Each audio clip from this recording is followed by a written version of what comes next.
في كلام المزيد والفرقان الحميد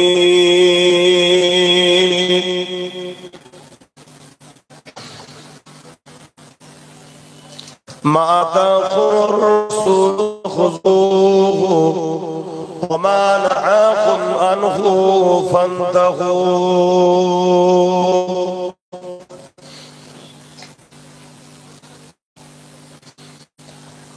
وقال النبي صلى الله عليه وسلم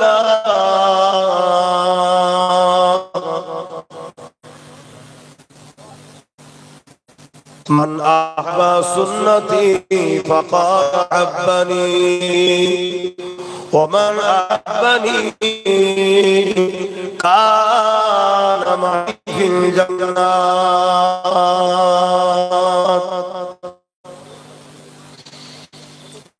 وقال النبي صلى الله عليه وسلم من أحب الله وأبغض لله فقد استخل الإيمان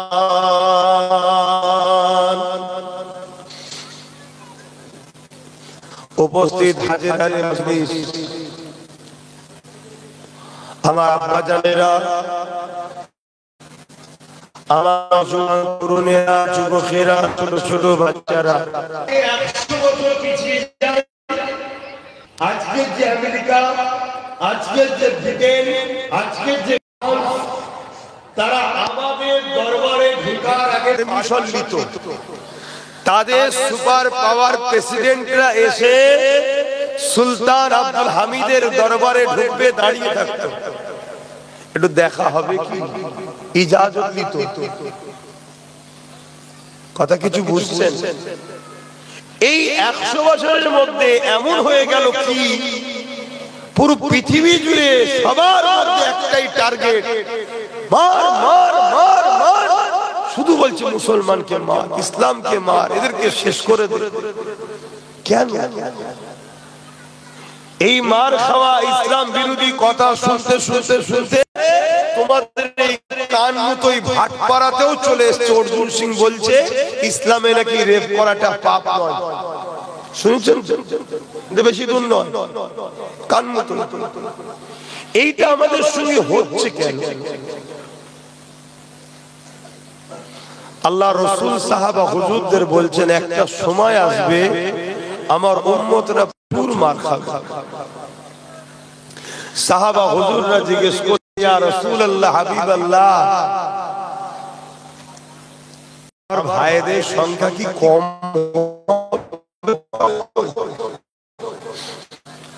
আল্লাহ নবী বললেন না সংখ্যা কম হবে না এই আমি অনেক দিন পরে আবার বদমাইশি করছি তোকে তো বললে বন্ধ ঘিরে দে আমার মাথায় ঠান্ডা রাখ সর্দি হয় আপনাদের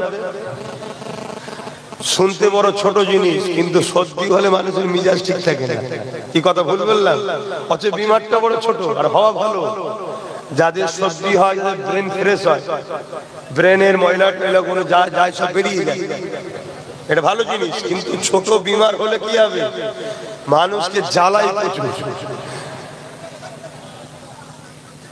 এইটা দেখেন এইগুলো এতদিন জলসা করছে বুদ্ধি হয় না লোক দূরে বসতে চাইছে না মানে সামনে থেকে দেখবে কাছে আসতে চাইছে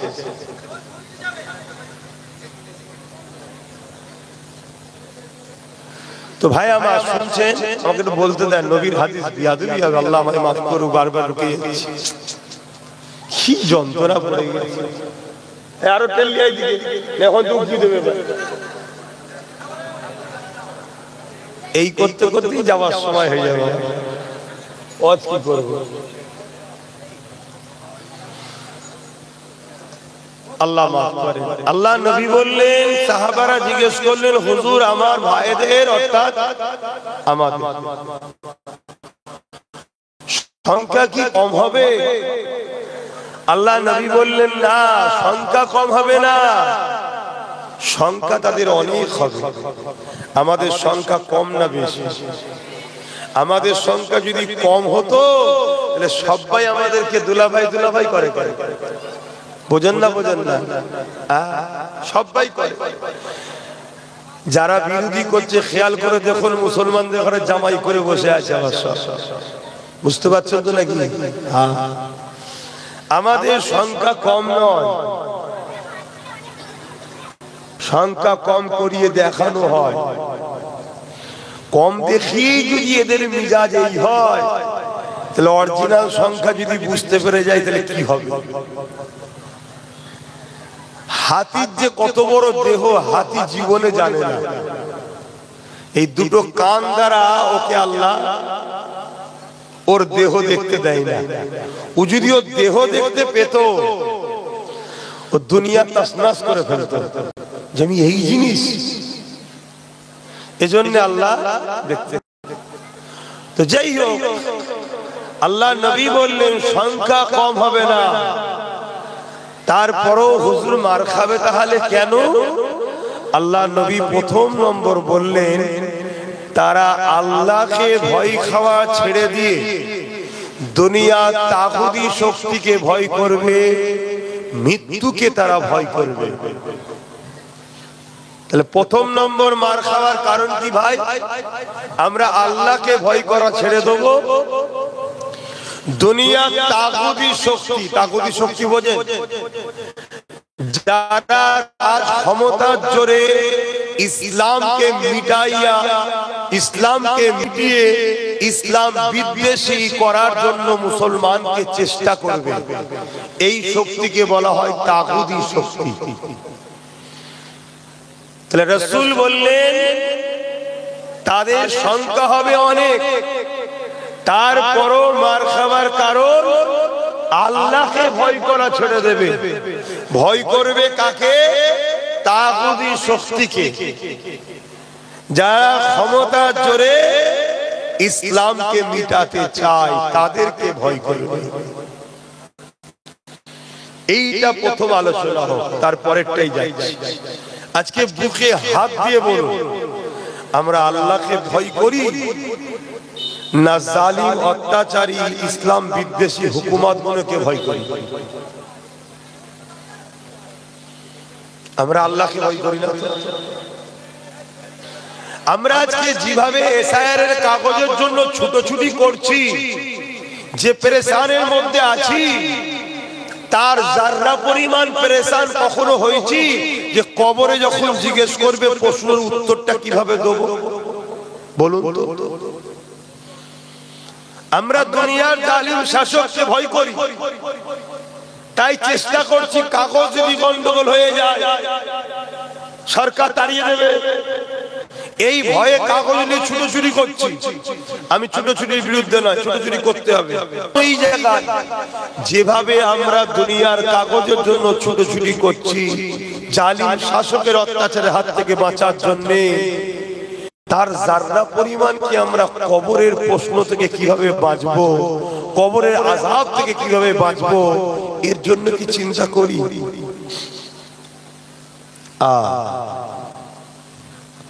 আল্লাহ নবী বললেন, কারো অন্তরে যদি আল্লাহর ভয় থাকে, দুনিয়ার প্রত্যেকটা জালিম তাকে ভয় করবে। জোরে বলুন সুবহানাল্লাহ। উদাহরণস্বরূপ, আপনাদের যদি অন্তরে আল্লাহর ভয় থাকে, আপনাকে দুনিয়ার জালিমরা ভয় করবে। আর আপনার অন্তরে যদি আল্লাহর ভয় উঠে যায়, আল্লাহ রাসূল বলছেন জালিমদের অন্তর থেকে তার ভয় আল্লাহ তুলে নেন। অর্থাৎ আমাদের অন্তর থেকে আল্লাহর ভয় উঠে গেছে বলে জালিমদের অন্তর থেকে আল্লাহ আমাদের ভয়কে তুলে দিয়েছে। তাই জালিমরা কন্টিনিউ মিডিয়ার মাধ্যমে হোক, ফেসবুকের মাধ্যমে হোক, বক্তব্য কোন জনসভার মাধ্যমে হোক, প্রকাশ্য যখন ইসলাম ও মুসলমানকে গালি গালা ছোট বড় কথা বলছে, এই সাহস তাদের পেয়েছে একটাই কারণ, আমাদের ভয়টা তাদের অন্তর থেকে আল্লাহ তুলে দিয়েছে। কেন? আমাদের অন্তরে আল্লাহর ভয় নেই। তাই বুঝতে পারছি?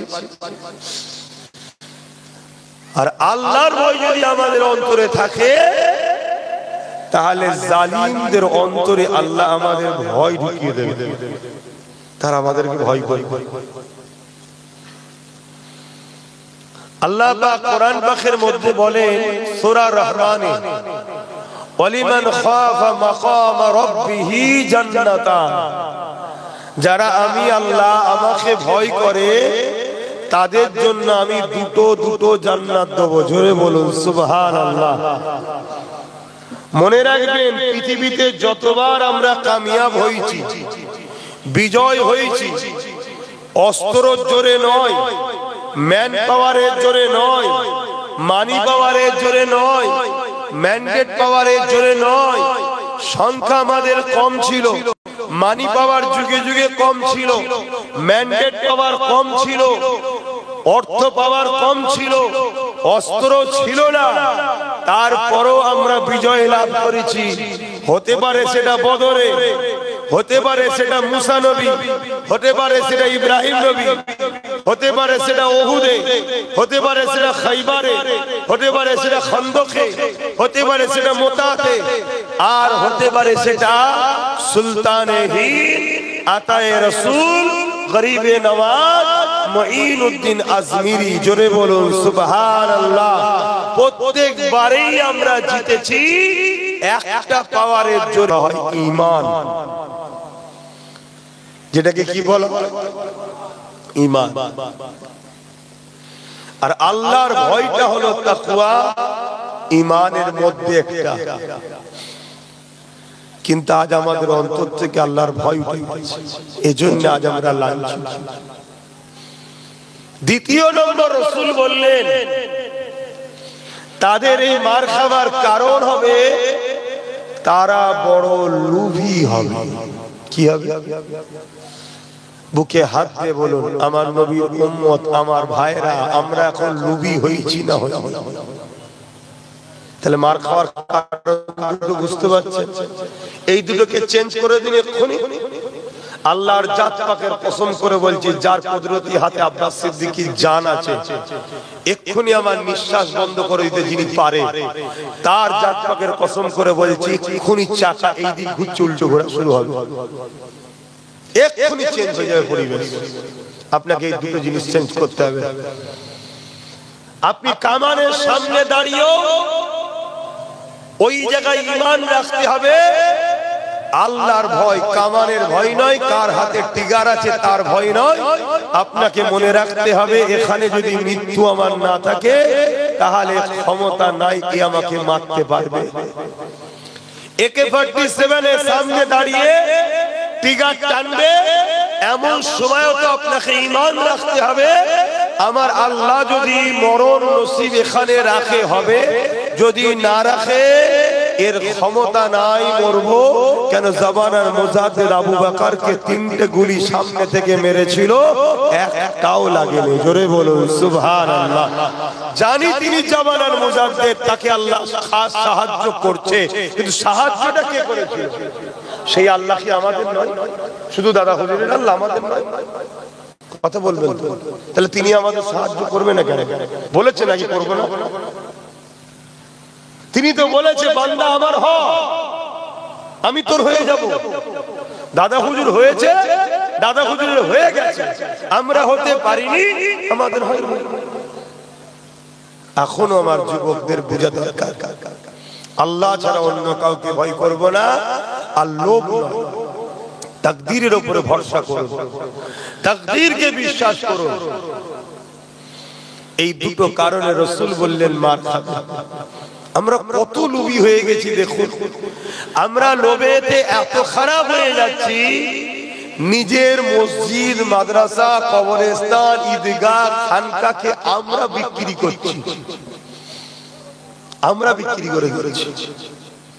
বুঝতে পারছেন না? অথচ যারা আল্লাহকে ভয় করেছে, আল্লাহ তাদের সিনাতে পাওয়ার দিয়েছে, এই পাওয়ারে এত ক্ষমতা দিয়েছে যে ক্ষমতার কাছে মিশরের রাজা ফেরাউন পরাজিত হতে বাধ্য হয়েছে।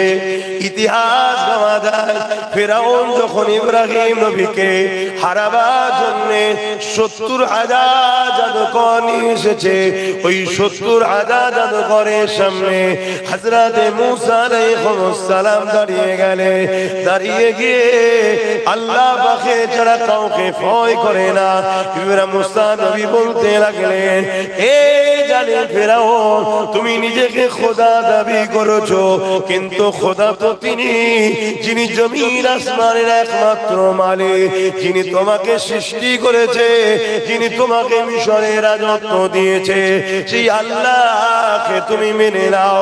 এই কথা শুনে ফেরাউন রেগে গেল। 70,000 জাদুকরকে বলতে লাগলো, তোমরা তোমাদের জাদুর জোরে মুসা ও তার ভাই হারুনকে মেরে দাও। ফেরাউনের কথা শুনে এই 70,000 জাদুকর, তাদের হাতে একটা করে রশি ছিল, দড়ি ছিল, ওই দড়িগুলো তারা ছেড়ে দিল, ওই প্রতিটা রশিগুলো সাপ হয়ে গেল। এই সাপ হয়ে গিয়ে এমন করে মুসা নবীকে ধরার জন্য মুসা নবীর দিকে তেড়ে তেড়ে যেতে লেগেছে। আমার আল্লাহ আওয়াজ দিয়ে দিলে, এ হযরত মুসা রে, তোমার হাতের লাঠিটা ছেড়ে দাও। মুসা নবী লাঠিটা ছেড়ে দিল, সঙ্গে সঙ্গে একটা বিশাল বড় অজাগা সাপ হয়ে যায়।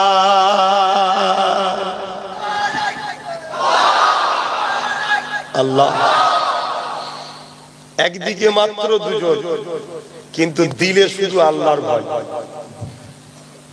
অন্য কারো ভয় নেই। আর একদিকে মিশরের রাজা, হালদার অজগুলো বুঝবেন, আমরা ঠিক এই জায়গাতেই এখন দাঁড়িয়ে আছি। শুনছেন তো, নামাজের হজ অনেক হয়, হবে, আরো হবে, রোজার হজ, হাজের হজ অনেক হয়, আরো হবে।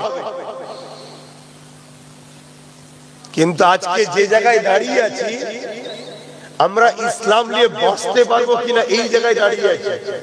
কেন আজকেও ফেরাউন বসেছে, আজকেও নমরুদ বসেছে, তারাও আজকে জোর করে বনি ইসরাইলকে যেমন ফেরাউন শেষ করছিল, এরাও আজকে উম্মতে মুহাম্মাদীকে শেষ করছে জোর করে। এই জায়গায় এই যুব সমাজ বিজয় লাভ করবেই যদি এই যুব সমাজ ওই দুটো জিনিসকে একটা ছাড়তে হবে, একটাকে ধরতে হবে। ছাড়তে হবে লোভ লালসা, আর ধরতে হবে সেনায় আল্লাহর ভয় আর নবীর প্রেম আদর। তাহলে এই যুবক আবার দাঁড়িয়ে যাবে। এজন্য আমি অজগুলো করছি, অসুবিধা হচ্ছে না তো? আরো অজ হবে বাবা, অনেকে তো অনেক অজ করছে, একটা বিষয় একজন করুক না। একটা স্কুলে যখন ঢুকবেন, অঙ্ক আছে, ইংলিশ আছে, বাংলা আছে, ভূগোল আছে, হিস্ট্রি আছে, জীববিদ্যা আছে, দর্শন আছে, একটা শিক্ষক একটা বিষয় আলোচনা করে না, করে না? সব শিক্ষকই ভালো, কিন্তু ওই শিক্ষক খারাপ যে অন্য শিক্ষকের সমালোচনা করে। অতএব যে হুজুর, যে মাওলানা নামাজ, রোজা, দাড়ি, টুপি, হজ, যাকাত করছে, করুক না, কিন্তু আব্বাস সিদ্দিকী একটা সিলেবাস নিয়ে আলোচনা করছে, আমার বিরোধীটা না করাই উচিত বাকিগুলো। কথা বুঝছেন তো নাকি? কিন্তু বিরোধী যখনই করে তখনই তো দুঃখ লাগে যে আপনি বাংলা পড়াচ্ছেন, পড়ান না, এটা আপনার সাবজেক্ট মনে করেছেন, করুন। আপনি অঙ্ক পড়াচ্ছেন, পড়ান, আপনার সাবজেক্ট, করুন। কিন্তু আমি বাস্তব যেটা ঘটছে, পুরাতন দিন এমন ঘটেছিল, তা থেকে কি করে বিজয় আমরা পেয়েছি আজকের যুব সমাজকে দিতে হবে। আজকের যুব সমাজ ওটা নিলে এই যুব সমাজ বিজয় হবে, নতুন প্রজন্ম ইসলাম পাবে। জোরে বলুন সুবহানাল্লাহ। এই সমাজ যদি বিজয় না হয়, নতুন সমাজ ইসলাম পাবে না। যেমন 800 বছরের স্পেনে যত বড় বড় সিনেমা হল, যত বড় বড় অফিস আদালত, অ্যাকচুয়ালি সেগুলো হয় মসজিদ নয় মাদ্রাসা। আজকে চলে যান, 800 বছর যেখানে মুসলমান রাজত্ব করেছিল, আজকে গিয়ে যত বড় বড় সিনেমা হল, থিয়েটার, কি বলে, অফিস আদালত রয়েছে, এগুলো অ্যাকচুয়ালি মুসলমানদের মসজিদ মাদ্রাসা। মুসলমান তাদের পূর্বপুরুষদের ইতিহাস ভুলে গেল, লোভ লালসায় জড়িয়ে গেল, আল্লাহকে ভয় করা ছেড়ে দিল। আজকে তারা পুরো নিশ্চিহ্ন হয়ে গেল। সেইটা আমাদের পালা হচ্ছে এখন। এই জায়গায় দাঁড়িয়ে থেকে বাস্তবটা আমার কওমের কাছে দিবারের আমি চেষ্টা করি সব জায়গায় গিয়ে। এবারে দিতে গেলে যে ফেরাউন তার তো গালে একটু চল লাগবেই, কি গো? এই দিতে গেলে মুসা নবীর পক্ষে কথা বলতে গেলেই তো ফেরাউনকে মারতে হবে নাকি? ইব্রাহিম নবীর পক্ষে কথা বলতে গেলেই তো নমরুদের গালে চড় পড়বে নাকি? তা আজকেও দিনও যারা মুসা নবীর পক্ষে তাদের কাছে, ইব্রাহিম নবীর পক্ষে তাদের কাছে, ইব্রাহিম ও মুসা নবীর কথা যখনই বলবো, আজকে যারা ফেরাউন নমরুদ তাদের গালে তো চড় লাগবে।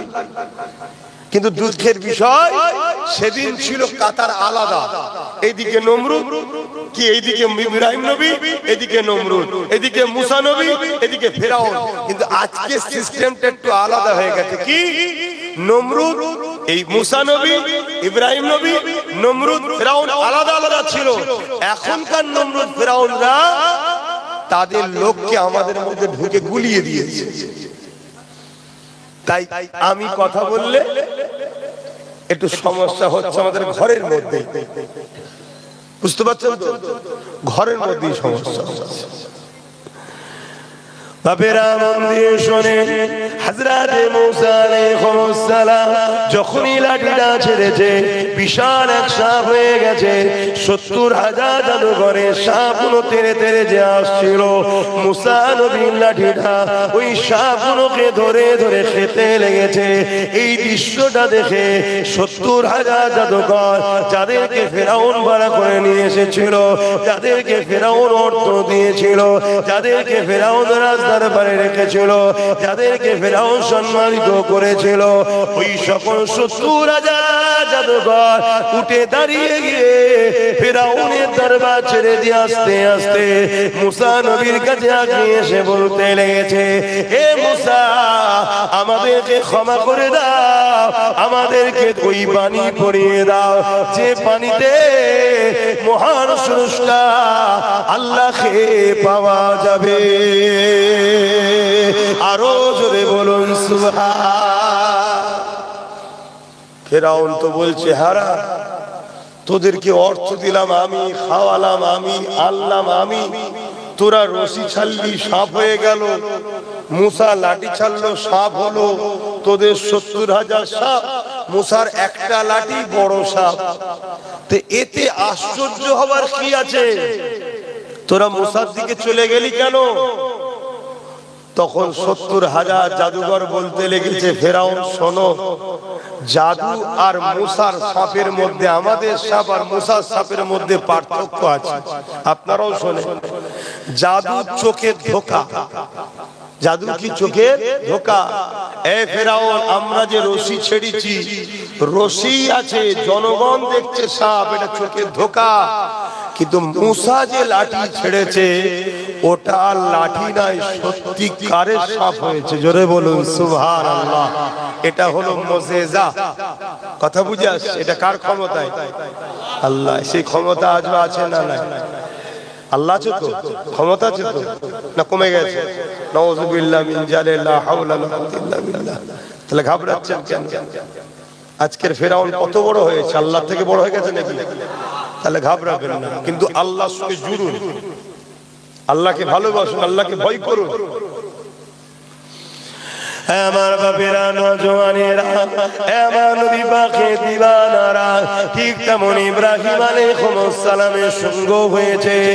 এ নওজওয়ানেরা, ইব্রাহিম নবীকে নমরুদ চারিদিক দিয়ে রোকার চেষ্টা করছে, কোন দিক দিয়ে যখন পারেনি, ইব্রাহিম আলাইহিস সালামকে বিশাল আগুন তৈরি করে ওই আগুনে নিক্ষেপ করে দিয়েছে। এই আগুনটা কত বিশাল ছিল! ১ মাসের অধিক ধরে কাঠ জড়ো করা হয়েছে, একটা বিশাল গ্রাম এলাকা নিয়ে এই আগুনটা তৈরি করা হয়েছে। হে নওজওয়ানেরা, এত তীব্র আগুন তৈরি হয়ে গেছে, ওই আগুনের উপর দিয়ে কোনো পাখি উড়ে যেতে পারছে না, সঙ্গে সঙ্গে ঝলসে পড়ে যাচ্ছে। ওই আগুনের কাছে গিয়ে ইব্রাহিম নবীকে কি করে ফেলবে, এটা নমরুদ বড় চিন্তায় পড়ে গেছে। ঠিক এমন সময় শয়তান বড় তসবিহ হাতে নিয়ে আগিয়ে এসেছে। তসবিহ হাতে থাকা মানেই যে আল্লাহর ওলি এমনটা নয়। শুনছেন তো, তসবিহ হাতে আল্লাহর ওলিদের নমুনা, কথা ঠিকই, কিন্তু মানুষকে ধোঁকা দিবার জন্য শয়তানও তসবিহ হাতে লাই মাঝে মাঝে। আমার ওয়াজ বুঝছেন তো না, রেগে যাচ্ছে আমার ওয়াজ বাপ একটু সব খাড়া, মানে কি বলে তেতো টাইপের, মিষ্টি টাইপের নয়, কিন্তু নিশ্চিন্তায় সুগারের ভয় নেই। আল্লাহর ওলিদের নমুনা হলো তাসবিহ পড়বে, কিন্তু শয়তান আল্লাহর ওলি সাজে মানুষকে ধোঁকা দেবে বলে। তাহলে তাসবিহ দেখেই পাগল হয়ে গেলে হবে না। তাসবিহটা ভালো জিনিস, কিন্তু কার হাতে সেই ব্যক্তিটাকে একটু চিনা দরকার আছে না নাই, আমি এটা বুঝাতে চাইছি। কেন আমার লক্ষ্য আপনারা আমার দাদা হুজুরের রুহানি বাচ্চা, আপনারা কিয়ামতের দিন দাদা হুজুরের সাথে জান্নাতে যান, এটা আমার টার্গেট, তার জন্য বুঝাচ্ছি। শয়তান এসে নমরুদকে বুদ্ধি দিচ্ছে, এত টেনশন কিসের? আরে ফেলবো কি করে? শয়তান বলল একটা চরকি কল করো, কপি কল দূর থেকে দূরে টান মেরে ছুঁড়ে ফেলে দেবে ইব্রাহিমকে আগুনে। বুদ্ধি দিল। আজও নমরুদদের ঘরে, ফেরাউনদের ঘরে আজও বুদ্ধি দিবার জন্য অনেক দাড়িওয়ালা টুপিওয়ালা মৌলী সাহেব পাওয়া যায়। খেয়াল করে দেখবেন, আজকে ফেরাউনদের সঙ্গে সব উঠা বসা করে। মিলছে তো নাকি? হ্যাঁ, একটু মাথায় রাখবেন, শুধু মিলিয়ে নেবেন। এমনি নবীকে আল্লাহ কোরআনে কাহিনী শোনায়নি। আল্লাহ কাহিনীটা এই কথা বললাম কেন, যে কাহিনীকে আপনারা যেটা বোঝেন, অ্যাকচুয়ালি হিস্টরি। কোরআনে 4 ভাগে 3 ভাগ হলো পূর্ববর্তী নবীদের ইতিহাস। ইতিহাস আল্লাহ আমার নবীকে কোরআনে 4 ভাগে 3 ভাগ শুধু ইতিহাস শোনাচ্ছে। কেন? কারণ ইতিহাস থেকে আমাদের সঙ্গে যখন ঘটবে ওই জ্ঞানটা যেন নিয়ে আমরা তৈরি থাকতে পারি। কথা বুঝলেন? কারবালা শুধু ইমাম হোসেন পাকের সঙ্গে হয়নি, ইমাম হোসেন পাকের সঙ্গে কারবালার সূচনা হয়েছে। এই কারবালা যুগে যুগে হচ্ছে। কারবালার শেষ ময়দান হবে ইমাম মেহেদী আলাইহিস সালামের নেতৃত্বে। বিজয়টা ইমাম মেহেদীরই হবে। জোরে বলুন সুবহানাল্লাহ। আর ইমাম, আল্লাহু আকবার, ইমাম মেহেদী সাল্লাম কে? ইমাম হাসান হোসেন হুজুরেরই আওলাদ, ওই নসলে। কথা বুঝে আসছে? বিজয় তো আমাদেরই হবে রে বাবা। যুদ্ধ কোনো শেষ কারবালার হয়নি। আমরা মনে করি একবারই হয়েছে, ঘটে গেছে। না না না, যুগে যুগে হচ্ছে, এখনো চলছে। বাপেরা, নওজওয়ানেরা, তরুণেরা, এ নবী পাকের প্রেমিকেরা, হযরত ইব্রাহিম আলাইহিস সালামকে নমরুদ কপিকল তৈরি করে চরকি বানিয়ে তার উপরে তুলে দিল। এবারে টান মেরে ওইখানে ছুঁড়ে ফেলে দেবে আগুনে। এই সময়ে আল্লাহ পাক বললেন, এ জিবরাইল জলদি করে যা, আমার ইব্রাহিমকে আগুনে ফেলার আগে ওইখানে গিয়ে পৌঁছে যা। হযরত জিবরাইল আলাইহিস সালাম চলে আসলেন, দ্রুত এসে চরকিখানা ধরে ফেললেন। আর ঘোরাতে পারছে না। ইব্রাহিম আলাইহিস সালামকে সালাম দিলেন। সালাম দিয়ে বলতে লেগেছেন, হুজুর আপনি যদি ইজাজত দেন এদের আমি ব্যবস্থা করে দেব। হুজুর কোন সাহায্য কি আপনাকে করতে হবে? হযরত ইব্রাহিম আলাইহিস সালাম বলেছিলেন, এ হযরত জিবরাইল মন দিয়ে শুনবে, কারণ ইব্রাহিম নবী আমাদের আব্বা জান হয়, আমরা ইব্রাহিম নবীর বেটা, আপনারাও ইব্রাহিম নবীর বেটা। বলুন না আল্লাহু আকবার। এতে খুশি নয় আপনারা? এটা কত বড় নবীর আওলাদ আপনারা। কিন্তু বাপের বেটার তো কিছু নমুনা থাকা দরকার। আমাদের বাপ পৃথিবীর রাজার সঙ্গে চোখে চোখ রেখে ডাইরেক্ট লড়াই করেছে ভয় না খেয়ে। আর আজকে আমরা ছোটখাটো গ্রামের পেতিমার্কা নেতাকে থেকে মুসলমান ভয় পাই। তাহলে বলুন আমরা বাপের বেটা কত মান সম্মান ডুবাচ্ছি। হকের পক্ষে থাকবেন, ন্যায়ের পক্ষে থাকবেন, সামনে যত বড়ই তুফান থাকুক না কেন আপনি জানবেন আপনার সাথে কেউ না থাকুক আল্লাহ আছে। জোরে বলুন সুবহানাল্লাহ। এটাই তো ঈমান, এটাই তো ঈমান। আজ আমি ঘুরে বেড়াচ্ছি পুরো বাংলার অলিতে গলিতে ঘুরছি, বাংলার বাইরে বাইরে যাচ্ছি, সব জায়গায় জালিমদের বিরুদ্ধে লড়াই করছি, কথা বলছি। কেউ আমার সাথে আছে না নেই আমি জানি না, কিন্তু এতটুকু বিশ্বাস করি আমার আল্লাহ আমার সাথে আছে। আর আল্লাহ যখন আছে, আমার যেটা তিনি চাইবেন আমার ভালোর জন্য চাইবেন, অতএব তার ফায়সালাতে আমি তো রাজি থাকবো, এটাই তো আল্লাহ মানা। আচ্ছা বুঝছেন না? বোঝেন?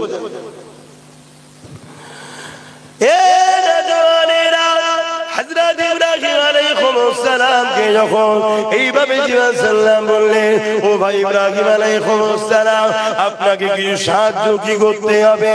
হযরত ইব্রাহিম আলাইহিস সালাম বলেছিলেন, ও ভাই হযরত জিবরাইল রে, বড় নাজুক সময় এখন চলছে, আল্লাহ আমাকে পরীক্ষা নিচ্ছে।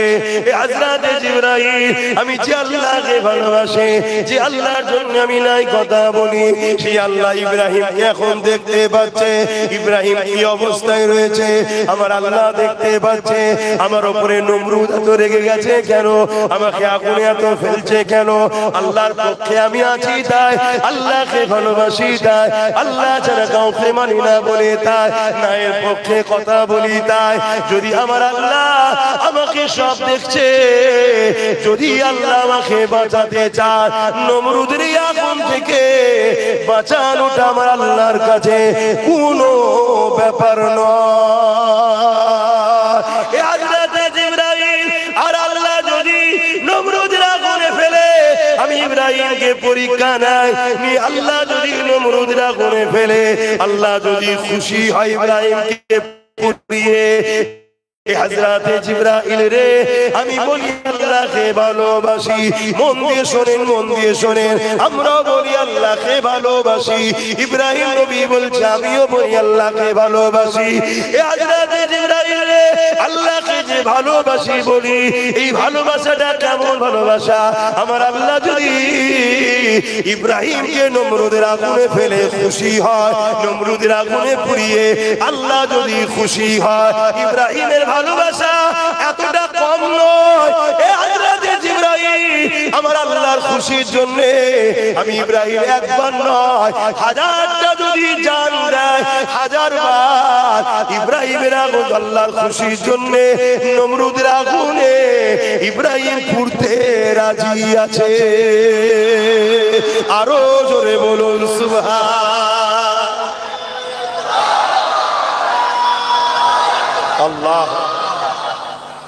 আজকে বলুন, আমরা কি কখনো বলি আমার আল্লাহ যদি আমাকে দুবেলা শুকিয়ে রেখে খুশি হয়, আমি দুবেলা না খেয়ে থাকবো? আমার আল্লাহ যদি আমায় গরিব করে খুশি হয়, আমি আমার আল্লাহর খুশির জন্য গরিব হয়ে থাকবো? আমার আল্লাহ যদি আমাকে জেল খাটিয়ে খুশি হয়, আমি আমার আল্লাহর জন্য জেল খেতে খুশি, জেল খাটবো? কখনো আমরা ভাবি না, বলি কিসের প্রেম বলি আমরা আল্লাহকে ভালোবাসি? তাহলে আমাদেরকে আল্লাহ সাহায্য করবে কেন? তিনি কি আমাদের ঠিকালে বসে আছেন নাকি? নাউযুবিল্লাহ, আল্লাহ মাফ করবেন। আমাদের তো প্রয়োজন তিনার মুখাপেক্ষী কি আমরা? তিনি তো আমাদেরকে দুনিয়ায় পাঠিয়েছে একটা কাজের জন্য, শুধু পরীক্ষা, প্রেমের পরীক্ষা। সব থাকবে, সব দেবো আমি, কিন্তু সবাইকে পেয়ে আমাকে ভুলে যাস নাকি দেখবো, এই তো পরীক্ষা।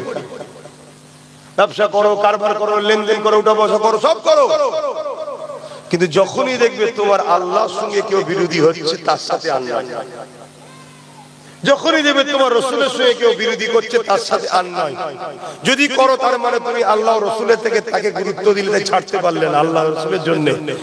আর যখনই তুমি তাকে ছেড়ে দিলে, সে বুঝলো যে এদের কাছে আমি আগে নয়, আল্লাহ রাসূল আগে, এটা আল্লাহ খুশি হয়। জোরে বলুন সুবহানাল্লাহ।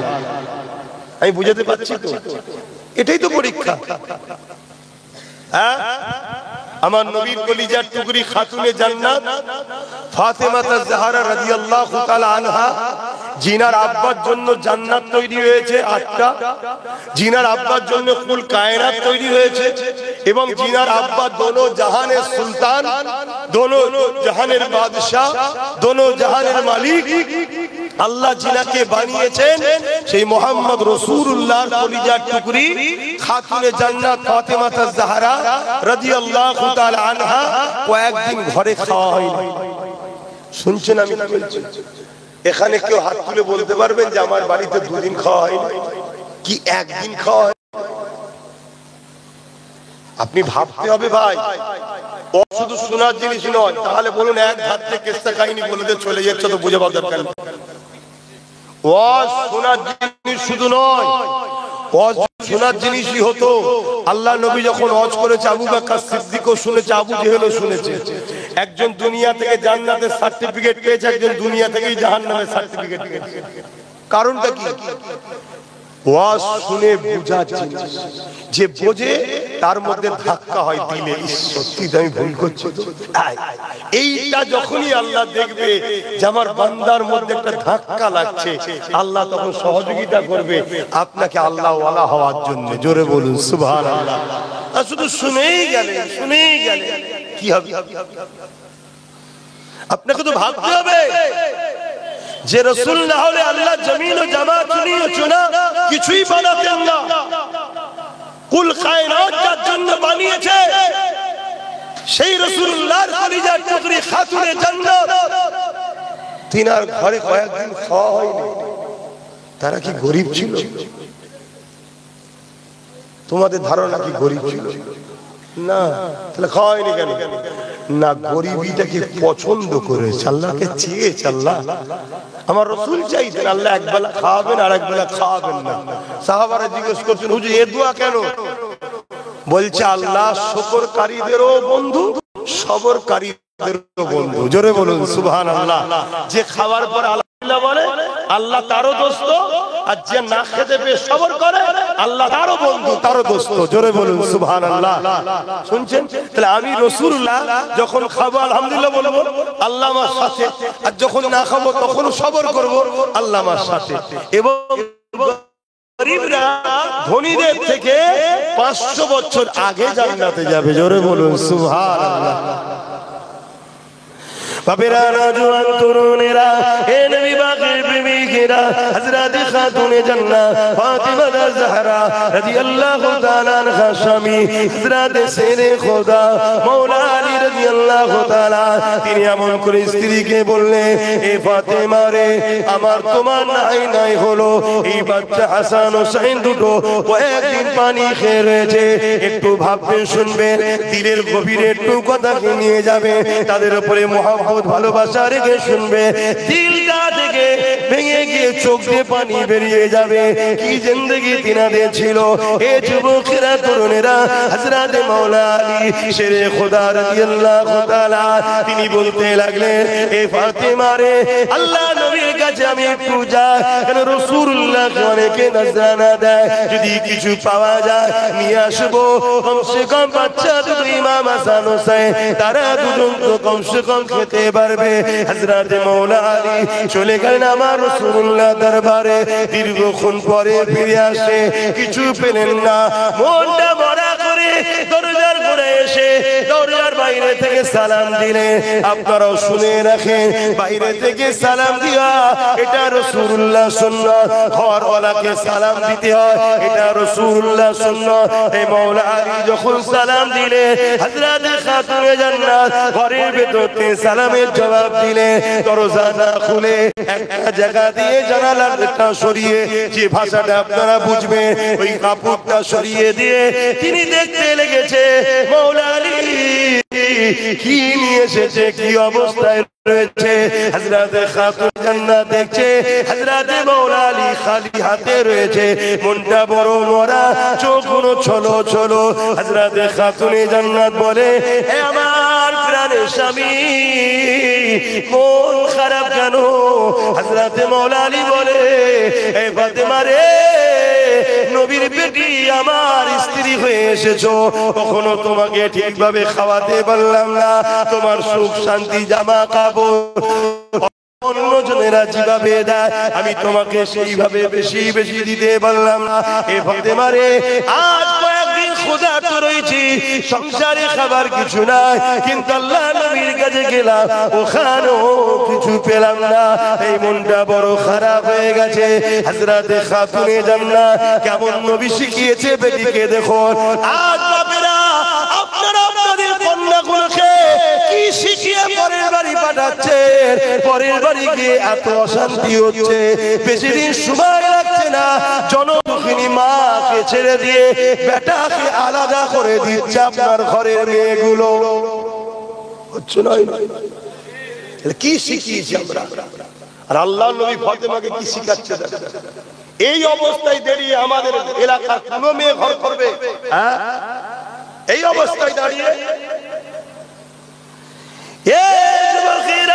হযরত ফাতেমা বলছে, আমার প্রাণের স্বামী, কি বলছেন আপনি?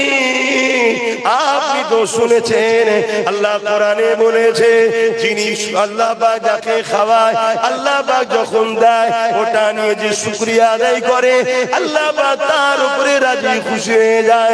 যখন আল্লাহ কাউকে দেয় না, যখন যদি সে সবর করে, আল্লাহ তার উপরে রাজি খুশি হয়ে যায়। আমার প্রাণের স্বামী, আল্লাহ যদি ফাতেমাকে, হাসান হুসাইনকে আর আমার স্বামী মওলা আলীকে আল্লাহ যদি আমাদেরকে না খাইয়ে খুশি হয়, কেন আমরা আল্লাহর খুশির জন্য না খেয়েও নিজেকে খুশি রাখতে পারবো না?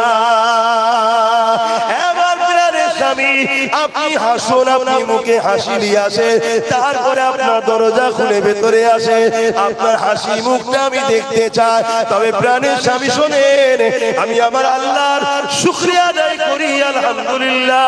যখনই খাতুনে জান্নাত এটা বললেন, হযরত মাওলা আলী বলতে লেগেছে, কি জন্য শুকরিয়া আদায় করলেন? হযরত খাতুনে জান্নাত বলছে, আপনি নয় খাবার কিছু নিয়ে আসেন না, তাতে কি আছে, আল্লাহ যে আমার স্বামী আলীকে ঘরে ফিরিয়ে দিয়েছে, এটাই আমার আল্লাহর কাছে শুকরিয়া।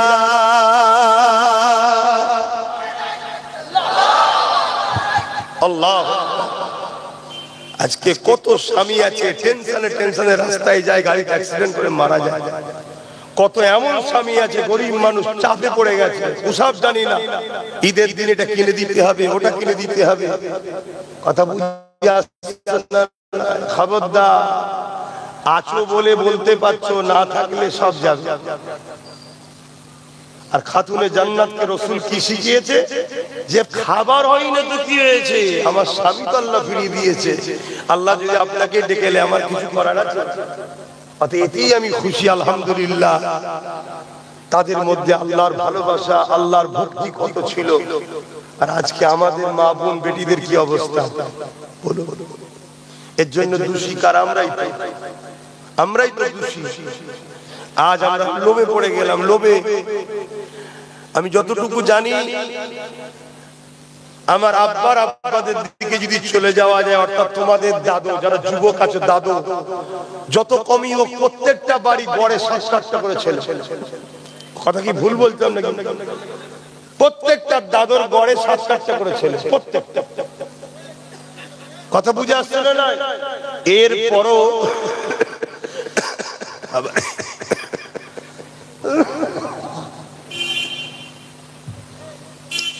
এরপরও কোনদিন কোন বাচ্চাকে রুগা পাতলা দেখেছিলেন? কাউকে শুকাতে হয় না, আল্লাহ শুকর। আর এখন একখানা কি দেড়খানা ছেলে যেন বাড়তি, রুগা কাটি। কথা ভুল বলছি? বরকত নেই কেন বলেন তো? আপনার দাদুরা আপনার বাপেদের ঘরে হালাল খাইয়েছে। মাফ করবে, বড় কথা বলছি। আপনাদের অজান্তে হলেও আপনাদের পয়সায় গন্ডগোল হয়েছে, আপনাদের হুঁশ নাই। যেমন এই যে আমার মায়েদের ঘরে এখন সরকার 1000 কোটি টাকা দিচ্ছে, ওটা কিসের টাকা বলুন? জানেন আপনারা? খোঁজ নিয়েছেন কোনোদিন? কিসের টাকা বলবেন তো? জিজ্ঞেস করেছেন? জানেন না। সরকার বলছে এই মদ বিক্রিতে ভারতবর্ষের মধ্যে ফার্স্ট, তা মদ বিক্রির টাকা হতে পারে? কথা বলুন। তাহলে আপনি টাকাটা আপনার বাচ্চাকে খাওয়াচ্ছেন। এবারে দুনিয়াদার ওই নমরুদকে যেমন ফতোয়া দিতে এসেছিল তসবিহ নিয়ে দাড়িওয়ালা সেজে, ওরকম বলি সাহেব বলবে সব ঠিক আছে চলবে, সরকার দিচ্ছে তো। কিন্তু একবারও ভাবলেন না সরকার পুরুষকে না দিয়ে নারীকে দিচ্ছে কেন? এটা প্রশ্ন তো নাকি? পুরুষকে না দিয়ে নারীকে দিচ্ছে কেন? শোনেন মশলা কথা হলো, অসুবিধা আছে বলবো? অসুবিধা নেই তো? মন দিয়ে শুনুন, ভালো লাগলে লিখছেন, আজ থেকে জানার পরে আর তওবা করে দেন। আর এরপরও মনে হয় যে হুজুর আমি যদি না লি আমি টার্গেটে চলে আসবো, আমার জানের ক্ষতি হবে, তাহলে লিয়ে নেন। লিয়ে আল্লাহকে বলবেন, আল্লাহ আমি জান বাঁচাবার জন্য নিলাম, কিন্তু এটা আমি খরচ করছি না। এটা নেকি নিয়ত নয়, নেকি ছাড়া, নেকি ছাড়া কাউকে দিয়ে দেন, অর্থাৎ পরিচয় দেবেন না যে অমুক দিয়েছে, তাহলে নেকি রাখেন। কথা কিছু বুঝতে পারছেন? এমন গরিব পথচারী গরিবকে দিয়ে দেন, এটা একটা পরিকল্পনা চলছে, সেই পরিকল্পনাটা শুনুন। আল্লাহ নবী বলেছেন পুরুষদের ইনকাম যদি খারাপ হয়, শরিয়াতে পুরুষরা হলো গার্জিয়ান, যদি ইনকাম খারাপ হয়, নারীকে যদি খারাপ পয়সার ইনকামের খাদ্য খাওয়ায়, নারীকে কিয়ামতের দিন আল্লাহ ধরবে না যে হারাম খেয়েছিস কেন বল। শুনছেন তো? ধরবে পুরুষকে। আর মুসা আলাইহিস সালাম তুর পাহাড়ে গেছে, আল্লাহর কাছে কথা বলবে বলে যাবার সময় রাস্তায় দেখছে একজন খুব কাঁদছে।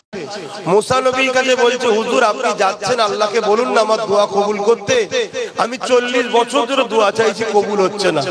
মুসা নবী তো অবাক হয়ে গেলেন, এত কাঁদছিস কবুল হয়নি? আল্লাহ এত দয়ালু? তো গেছে কি গো, আল্লাহ দয়ালু তো নাকি? হ্যাঁ, কত দয়ালু। সেই হযরত ওমর ফারুক হুজুরের জবানের একটা কথা শুনেছিলেন না? এক যুবক মদ খাচ্ছিল, পিছনে বোতল লুকিয়ে দিল থেকে বলেছে, আল্লাহ কোনোদিন খাবনি, মাফ করে দাও, বাঁচাও।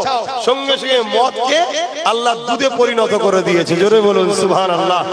আল্লাহ কত দয়ালু। আরে 40 বছর ধরে কাঁদছে, আল্লাহকে মাফ করেন। কিন্তু মনে রাখবেন, আমার নবীর উম্মত, আমাদের জন্য অনেক রকম ফ্যাসিলিটি আল্লাহ দিয়েছে যেটা অন্য নবীর উম্মতদের দেয়নি। তা মুসা আলাইহিস সালাম ওই সময়তে ওই যুবকটার জন্য দোয়া চাইছে, আল্লাহ ওই লোকটাকে আপনি মাফ করে দিন। আল্লাহ বলছেন, মুসা ওকে আমি কোনোদিন মাফ করব না। কেন আল্লাহ মাফ করবেন না? বলছো হারাম খাই। শুনছেন তো? হারাম করে দোয়া কবুল করব না। তাহলে আজ আমরা পুরুষ মানুষ ইনকাম করতে গিয়ে ইদিক উদিক খেতে গিয়ে যদিও গন্ডগোল হয়ে যায়, আমাদের দোয়া যদি কবুল নাও হতো, আমাদের ঘরের মেয়েগুলোর কিন্তু দোয়া কবুল হতো। তাহলে বিপদের সময় ওরা যদি সাহায্য চাইতো, আল্লাহ আপনি সাহায্য করেন আমাদেরকে, কবুল হতো। তার গোড়াটাও মেরে দিল। ওই ইনকামটা তোমার মায়ের, তোমার বোনের, তোমার বেটির, অর্থাৎ মেয়ের ইনকাম, ওই ইনকাম যখন হারাম হয়ে যাবে হারাম খাওয়ার জন্য, তার দোয়া আর কবুল। পলিসিটা বুঝতে পারছেন? বাবেরা, নওজোয়ান তরুণেরা, এ নবী পাকের প্রেমিকেরা, আসেন ইব্রাহিম নবীর কথা বলতেছিলাম, আগুনে ছুঁড়ে ফেলে দিল। এ নওজোয়ানেরা, আল্লাহ পাক বলে দিল, আগুন রে আমার ইব্রাহিমের জন্য আরামদায়ক ঠান্ডা হয়ে যা। এই আগুনের মধ্যে ফুলের বাগান আল্লাহ করে দিলে, ইব্রাহিম নবী তার মধ্যে ঘুরতে ফিরতে লেগেছে। আল্লাহকে ভয় করো যুবক, আল্লাহর উপরে ভরসা করো, লোভ লালসা করো না গো। আল্লাহ তোমার আমার জন্য যথেষ্ট। মনে রেখে দেবে, আল্লাহর ভয় যাদের হৃদয়ে আছে, দুনিয়ার কোন শক্তি তাদেরকে মিটাতে পারবে না। নবীর প্রেম আদব যাদের হৃদয়ে আছে, দুনিয়ার কোন শক্তি তাকে মিটাতে পারবে না। এ নওজোয়ানেরা, আজকে দুনিয়া একদিকে যেমন আমাদের অন্তর থেকে আল্লাহর ভয়কে বার করে নিয়ে দুনিয়ার তাগুতি শক্তির ভয় ঢুকাতে লেগেছে, এবং আমাদের ঘরে হারাম খাদ্য খাওয়াতে লেগেছে। দুনিয়া খেয়াল করে দেখো, মুসলমান এলাকাতে মেলার আড্ডা তৈরি হচ্ছে, মুসলমান এলাকা দেখে দেখে মদের দোকান দেয়া হচ্ছে, মুসলমান এলাকা দেখে দেখে জুয়ার আড্ডা বসানো হচ্ছে, মুসলমান এলাকা দেখে দেখে গানের আসর বসানো হচ্ছে, খেলা মেলা গান যাত্রা মুসলমান এলাকা দেখে দেখে করা হচ্ছে। কেন করা হচ্ছে? যাতে করে মুসলমান ঘরের ছেলে মেয়েরা এই খেলা, এই গান, এই মেলা, এই যাত্রা, এই সুদ, এই ঘুষের মধ্যে জড়িয়ে যায়। জড়িয়ে যখন যাবে, আল্লাহ পাক ওদের উপরে নারাজ হয়ে যাবে। যখন নারাজ হয়ে যাবে, আমি এদেরকে যখন কতল করব, হত্যা করব, মেরে দিতে চাইবো, এরা যখন আল্লাহ পাকের সাহায্য পাবে না। এটা একটা পরিকল্পনা চলতেছে, এর থেকেও মারাত্মক পরিকল্পনা। এ যুবকেরা, তরুণেরা, সরকারি ভাবে তোমাকে আমাকে হারাম খাদ্য খাইয়ে দিয়ে কাফের বেঈমান বানাবার পরিকল্পনা চলছে। এর থেকে আরো ভয়ঙ্কর পরিকল্পনা, এমন করে একদল দাড়ি টুপিওয়ালা দ্বারা তোমার আমার হৃদয় থেকে আল্লাহ নবীর প্রেম আদবকে বার করার চেষ্টা চলছে। হাজারো রকম দিক দিয়ে তোমাকে আমাকে মিটিয়ে দিবা একটা পরিকল্পনা চলছে। এই সমস্ত পরিকল্পনা থেকে বাঁচার জন্য তোমাকে আমাকে রাসূলুল্লাহর কদমে যেতে হবে। আমার নবীকে মুহাব্বত করো, আমার নবীকে প্রিয়ার করো, আল্লাহকে ভয় করো, লোভ লালসা করো না। যে হালে আল্লাহ রেখেছে ওই হালে তুমি শুকরিয়া আদায় করো। জীবনে কখনো উপর দিকে তাকাবে না, সর্বসময় নিচের দিকে তাকিয়ে থাকবে। তাহলে দেখবে দুনিয়ার জীবনটা তোমার আনন্দ খুশিতে কেটে যাবে। বুঝতে পারছেন? ওপরে কখনো তাকাবে না, নিচে। তার মানে তুমি মোটরসাইকেলে যাচ্ছ, পাশে 4 চাকা, ওটা দেখুনি। নিচেই সাইকেল নিয়ে কেউ যাচ্ছে, তাকে দেখো। জোর সাইকেল, আমার মোটরসাইকেল আছে, আলহামদুলিল্লাহ, যাক ঠিক আছে। আর তুমি যদি ওইটা দেখো 4 চাকা, তাহলে তুমি লোভে পড়ে যাবে। তুমি নিচটা দেখো। আর যে সাইকেলে যাচ্ছে তার উচিত তার নিচটা, অনেক সাইকেল নেই, হেঁটে হেঁটে কাজ করছে। হাজাক আল্লাহ তবুও একটা মিলিয়েছে, শুকরিয়া, জানে শান্তি পাবে। আর যে পায়ে হাঁটছে সে আরো নিচেই চাকা, অনেকের পাই না। আল্লাহ তো তোমায় দিয়েছে, এই কথা বুঝে আসছে? ওপর দিকে যদি তাকিয়েছো তখনই তোমাকে শয়তান ভেতরে ঢুকে গেল। না, ও সব বুঝি না, ও চুরি করে হোক, ডাকাতি করে হোক, ইদিক উদিক করে হোক, ঝেড়ে হোক, আর আমার একটা দরকার, ব্যাস ওই খেয়ালে চলে গেলে তখনই তোমার মধ্যে লোভ এসে গেল। যখনই লোভ এসে গেল তখন তোমাকে এই সমাজে একদল ইবলিশ শয়তানের ছাড়া চোর আছে, অমনি তোমাকে কেনার জন্য চলে আসবে। কি লাগবে? BMW চলে আসো। কি লাগবে? গাড়ির মাথায় আলো চলে আসো, দিচ্ছি ধরো। কথা বুঝছেন না? বোঝেন না? কিন্তু তোমার দ্বারা কিনে যখন ফেলেছে তোমাকে ইউজ করবে কে? এবারে কোন জিনিস কিনলে ইউজ কে করে? সে কথা তো নাকি এই ঘড়িটা কে ইউজ করছে? আমি কিনেছি। তোমাকে যখন কেউ সেই জায়গা থেকে আব্বাস সিদ্দিকী চেষ্টা করছে তোলা, উঠতে পারবো কি আমি জানি না, কিন্তু এতটুকু জানি যে চেষ্টা করে আমার আল্লাহ তাকে কখনো ছেড়ে দেয় না। তাই জোরে বলুন সুবহানাল্লাহ। তাই চেষ্টা করছি আমার বিরাট প্রিয় ছোট ভাইটাকে আমি নাম দিয়েছি, যা। এখন মানুষ বুঝবে না, তাই আমি এদিকে ধর্মের দিকে আছি, তুই রাজনীতির দিকে যা। এতে আমার কওমের অনেকে আবার আমায় গালিগালাজ করছে, আছে না? মানে চাটুলগাড়ি করে করে, গোলামি করে করে, জালিমদের পা চেটে চেটে এদের হুঁশি নাই রাখা। খারাপ লাগছে কথা? তাহলে একটা ছোট্ট ওয়াকিয়া তোমাদেরকে শোনাই, এই দুটো কথা মনে রাখবেন বিচখানে। কোন একদিন একটা সিংহ তার বাচ্চা জন্ম দিতে গিয়ে মা সিংহটা মারা যায়।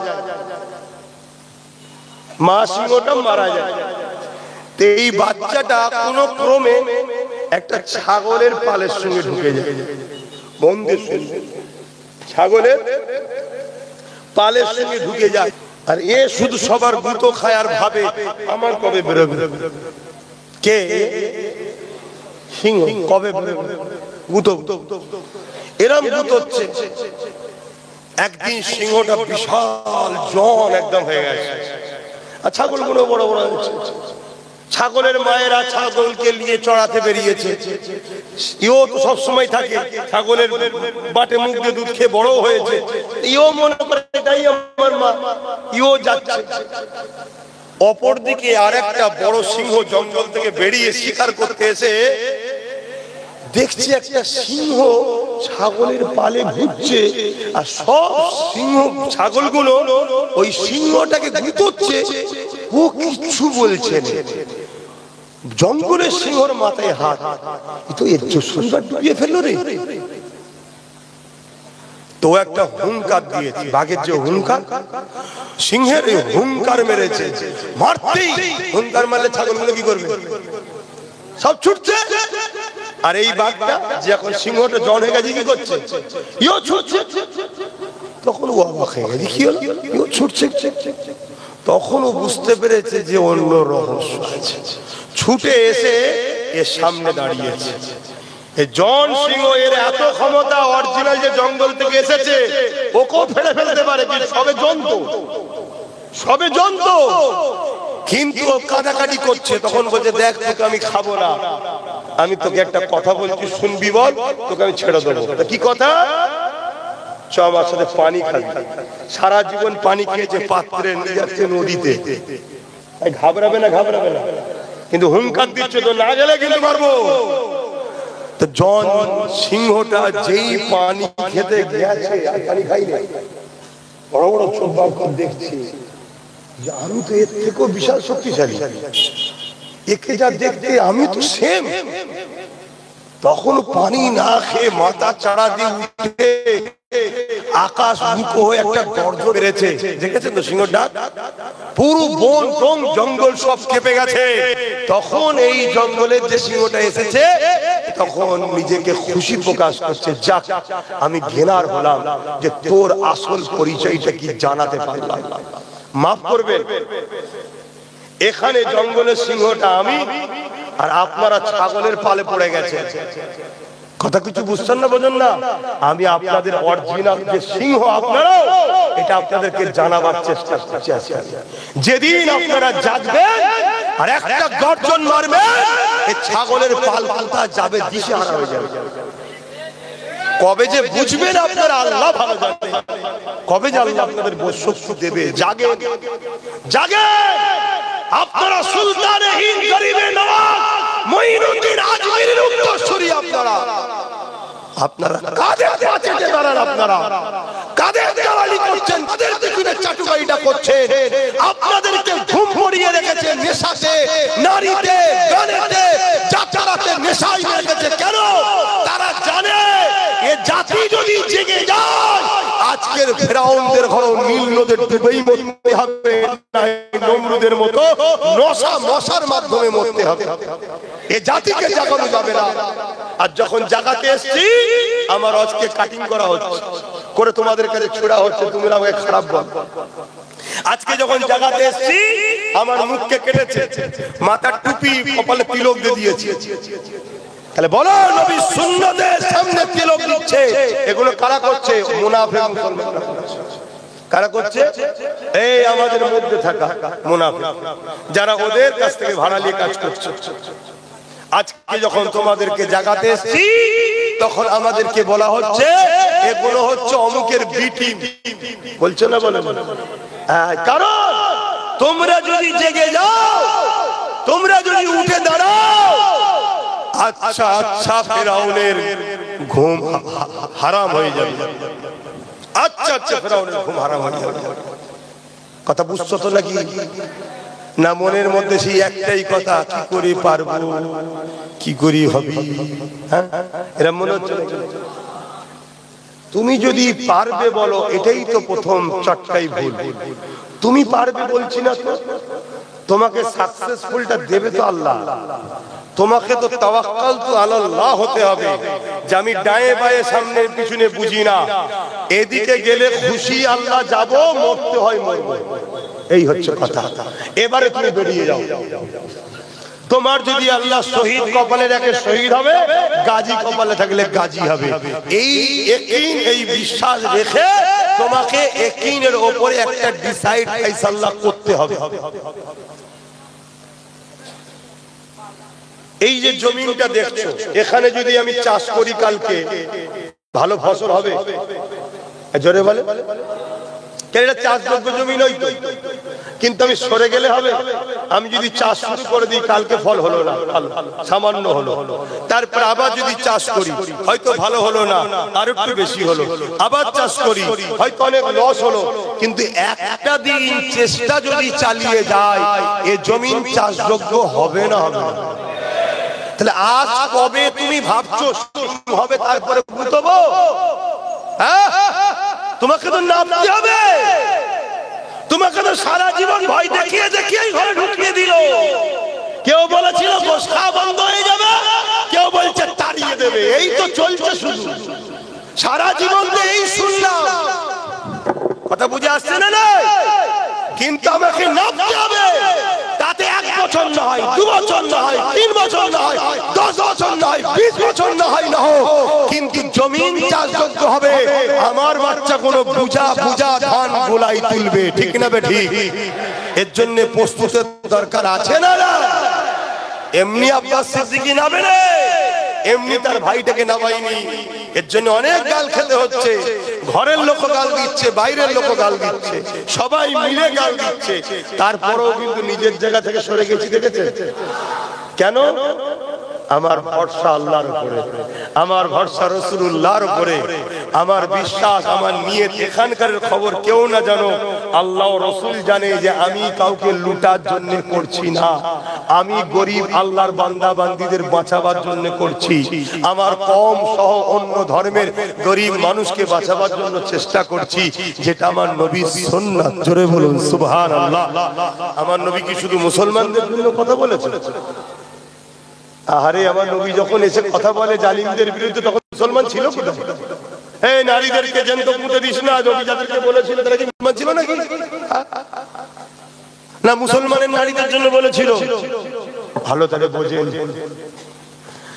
বাপেরা, নওজওয়ানেরা, তরুণেরা, আল্লাহ আমাদেরকে কেন বানালেন, কি জন্য বানালেন, কি জন্য পাঠালেন, এটা ভুলে গেলে চলবে না। আল্লাহ আমাদেরকে কোরআনে ঘোষণা দিয়ে দিয়েছে, কুনতুম খায়রা উম্মাতিন উখরিজাত লিন-নাসি তা'মুরুনা বিল মা'রুফ ওয়া তানহাউনা আনিল মুনকার। আল্লাহ আমাদেরকে দুটো কাজ দিয়েছে। এবার আব্বা জানেরা, এবার আম্মা জানেরা, এবার ভাইরা বোনেরা, এবার নওজওয়ান তরুণেরা, যুবকেরা, আল্লাহ পাক ছাড় দিয়েছে, ছেড়ে দেয়নি, হিসাব কিন্তু নেবে। আল্লাহ পাক দুটো কাজ দিয়েছে। এবারে পর্দা খুলে দাও, এবারে পর্দা খুলে দাও। কাজ হয়ে গেছে, দেখেন কাজ হয়ে গেছে, এবার পর্দা খুলে দাও।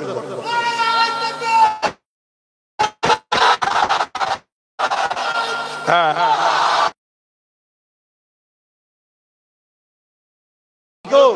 মুজাহিদের সংখ্যা তখন কম ছিল, ওই জন্য ঠান্ডা হওয়া ছিল। এখন মুজাহিদ বেড়ে গেছে, যুবকদের সংখ্যা বেড়েছে, তাই গরম তাপ বেড়েছে। সুবহানাল্লাহ, নারে দিবে, নারে দিবে, হাত তুলে বলেন লাব্বাইক। আপনারা বলেন ইয়া রাসূলুল্লাহ লাব্বাইক, হাত তুলুন সবাই, লাব্বাইক, লাব্বাইক, লাব্বাইক, লাব্বাইক। সাইয়্যিদি ওয়া মুরশিদি, ইয়া নবী, ইয়া নবী, সাইয়্যিদি ওয়া মুরশিদি, সাইয়্যিদি ওয়া মুরশিদি, সাইয়্যিদি ওয়া মুরশিদি। নারে তাকবীর, দুরূদ শরীফ, আল্লাহুম্মা সাল্লি আলা।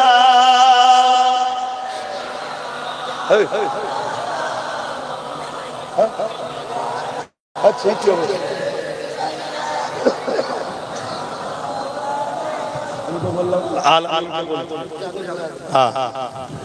বাপ আমার, ভাই আমার, অসুবিধা হচ্ছে, একটা নাত শরীফ পড়ছি, নাত পছন্দ করে শোনেন তো। তবে এখন নাতের নামে যে ফাংশন হচ্ছে, নবীর মেম্বার গুলো, এগুলো চলবে না। নাতের নামে নবীর মেম্বারে ফাংশন, ছেলে মেয়ে এক জায়গায় হয়ে যাচ্ছে, নাতের নামে কি ফসকুমু হচ্ছে। হে যুবক শুনছো, গান শুনলে কাবিরা গুনাহ হয়, বেঈমান হয় না। নবীর নাতের নামে আর কি ফসকুমু করলে কাফের হয়। কোন মায়ের বেটা থাকলে আমার ফতোয়া কেটে দিতে পারে। শুনছেন আমি কি বলছি? গান শুনলে কাবিরা গুনাহ হয়, কি হয় জোরে বলে? তওবা করে কাটাকাটি করলে আল্লাহ বলেছে আমি মাফও করে দিতে পারি। জোরে বলুন সুবহানাল্লাহ। যদি মাফ নাও করে, যে শাস্তি সে শাস্তি দিয়ে ঈমান থাকার জন্য জান্নাত যাবে একদিন না একদিন। কিন্তু নবীর নাতের নামে, নবীর রাজ শরীফের নামে ইয়াজকি ফসকম ও ফাজলামু যদি করো, ঈমান চলে যাবে।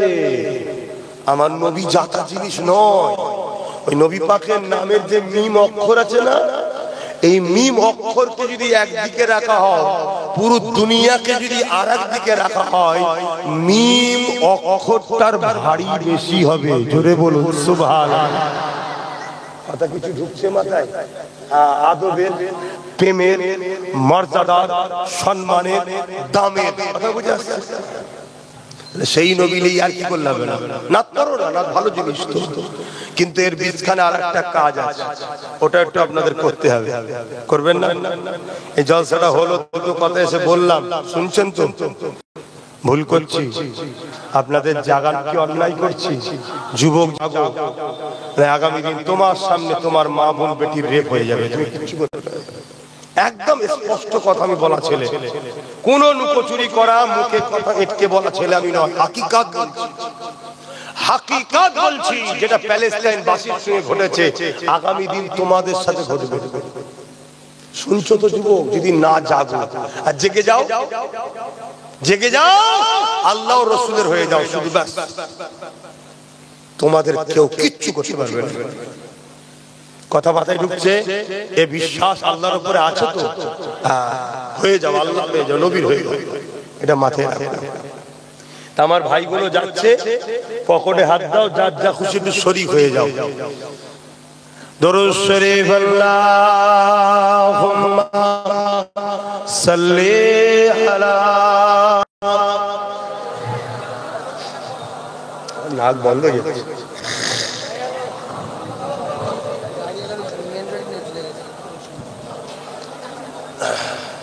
আচ্ছা, আল্লাহ সুস্থ আল্লাহ জলসার জন্য দিয়েছে।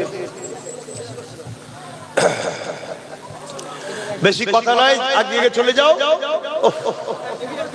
বেশি কথা নয়, আমি নাকটা পড়বো তো, সামনের দিকে থাকলে কি করে হবে? তাড়াতাড়ি যাও, বসো। রাতে भी मदीने की बातें भी मदीने की, रातें भी मदीने की बातें भी मदीने की,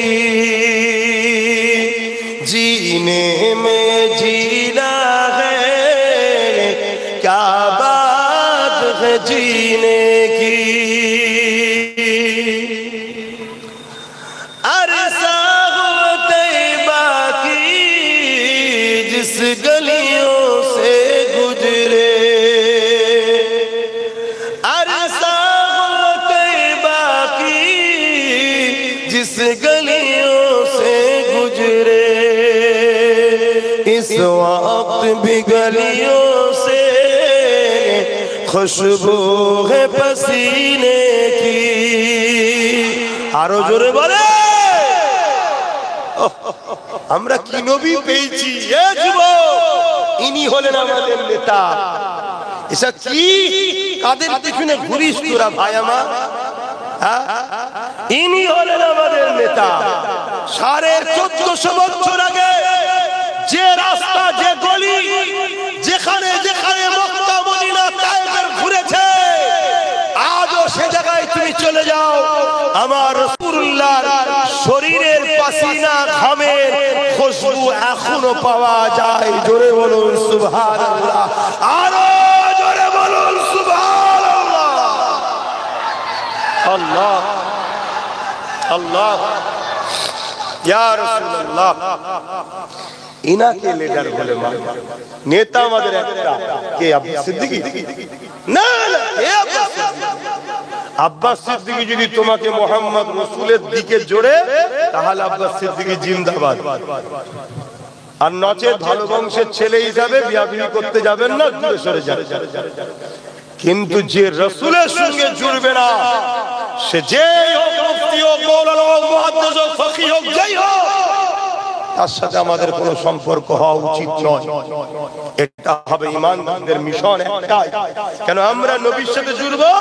নবী আমাদেরকে আল্লাহর সাথে, বান্দা আর দাসের যে সম্পর্ক, বান্দা আর আল্লাহর যে সম্পর্ক, সেই সম্পর্কে নবী জুড়বে। জোরে বলুন সুবহানাল্লাহ। रातें भी मदीने की, बातें भी मदीने की, जीने में जीना है क्या बात है जीने की, अरसा हो तैबा की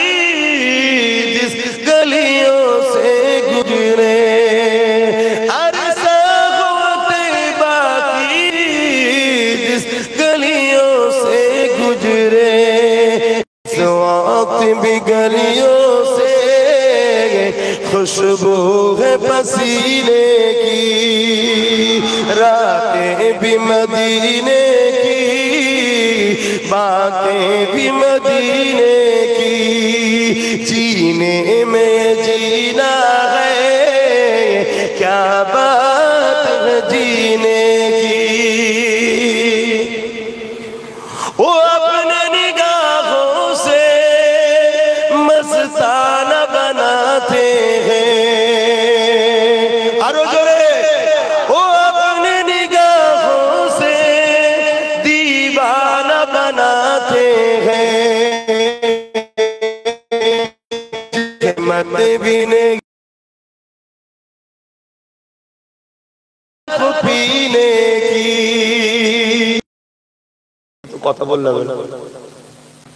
जहमत भी नहीं देते मैं खार को पीने की, रातें भी मदीने की, बातें भी मदीने की, जीने में ये जीना है क्या बात है जीने की। तारीफ के लगे जब अल्फाज नहीं मिलते, तारीफ के लगे जब अल्फाज नहीं मिलते, तारीफ करे कोई इस तरह मदीने की। মদিনার যে তারিফ করবে সেরকম কোনো কথা তো নেই যে মদিনার তারিফ কি করে করবে। তাহলে মদিনার যদি এত শান হয়, কেন রাসূল মদিনা শরীফকে ভালোবাসে, তাই জোরে বলুন সুবহানাল্লাহ। তাহলে সেই নবীর গোলাম যারা হবে তাদেরকে নবী ভালোবাসে না, তাহলে তাদের কত শান হবে। 800 বছর আগে একটা নবীর গোলাম হিন্দুস্তানে ঘুমাচ্ছে, 800 বছর ধরে এখনো রাজত্ব চালাচ্ছে নবীর গোলাম মুঈনুদ্দিন আজমিরি, জোরে বলুন সুবহানাল্লাহ। পৃথিবীতে সব জিনিস পুরাতন হয়ে যায়, বাবা বয়স হলে দাম কমে যায়, মায়ের বয়স হলে দাম কমে যায়, পৃথিবীতে সব জিনিস পুরাতন হয়ে যায়। নেতা বুড়ো হয়ে গেলে দলের লোকেরাই পছন্দ করে না, দেখছেন না? নেত্রী বুড়ি হয়ে গেলে দলের লোকই বিরোধী হয়ে যায়, খেলোয়াড় বুড়ো হয়ে গেলে ফ্যান ফলোয়ার পালিয়ে যায়, নায়ক নায়িকা বুড়ো বুড়ি হয়ে গেলে ফিল্ম আর চলতে চাই না। কিন্তু মনে রাখবে একটা জায়গায় যত বয়স বাড়ে দাম বাড়ে, ওটা হলো আমেনার লালের গোলামি যত করে বয়স বাড়লে দামও বাড়ে। জোরে বলুন সুবহানাল্লাহ, জোরে বলুন সুবহানাল্লাহ। আল্লাহ রাসূলুল্লাহর গোলাম হন। কথা কম বলবো, সময় কম, কেন আরো আলোচনা আছে, কথা বুঝে আসছে, নামাজ আছে, একটু সালাম দেবো। বসে দেন না দাঁড়িয়ে দাঁড়িয়ে। ইয়া নবী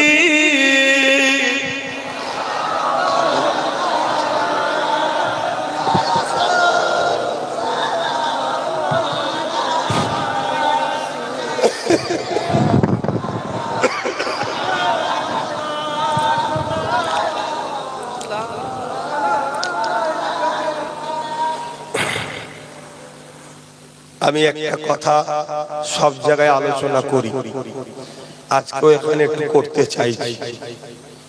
সালাম দিয়ে বসার পরে আপনারা যদি শুনতে চান হাত তুলে সাক্ষী দেবেন। সেটা হলো একটু ওয়াকাবলি আলোচনা করতে চাইছি। আপনারা কি শুনতে চান? হাত তুলে সাক্ষী দেন। আলহামদুলিল্লাহ। আগে সালামটা দিয়ে নি, তারপরে বসাবো, বসে ওয়াকাবলি কথা বলবো। طلع البدر علينا من شنيات الوداع وجب الشكر علينا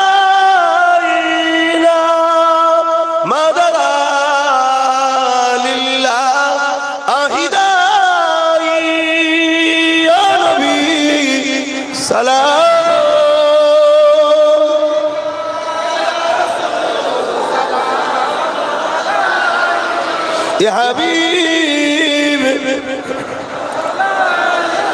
সালাম।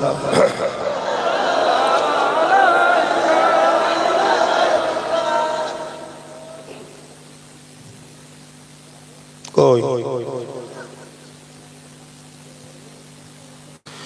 কঠিন হাসরের দিনে কি আছে মোদের কপালে, গুনাহগার উম্মাহ আত আপনার লইবেন সঙ্গে মাহশরে। নবী সালাম ইয়া রাসূল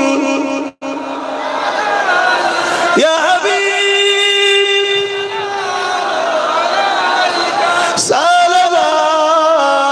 সালাওয়াতুল্লাহ। সকলে গায়ে গায়ে বসুন। বালাগাল উলাম কাসাবাত তুজা বিজামালিহি।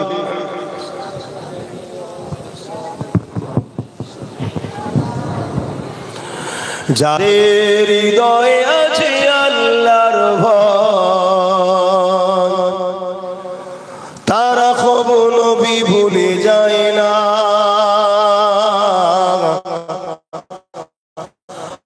আল্লাহর প্রেম ছাড়া এই দুনিয়ায় কারো কাছে কোনো কিছু চায় না।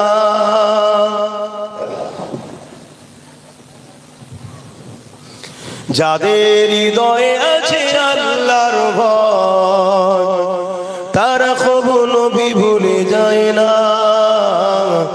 আল্লাহর প্রেম ছাড়া এই দুনিয়ায় কারো কাছে কোনো কিছু চায় না। রাতের আধারে যারা সিজদাতে রয়, দু চোখের স্রোতে নদী যেন বয়। রাতের আধারে যারা সিজদাতে রয়, দু চোখের স্রোতে নদী যেন বয়। চলো নারা জানি যত আসো, চলো নারা জানি যত আসো, পিছনে ফিরো তাকায় না। যাদের হৃদয়ে আছে আল্লাহর ভয়, তারা কবু নবী ভুলে যায় না।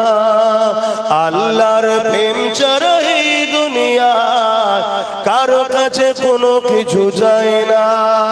আল্লাহুম্মা সাল্লি আলা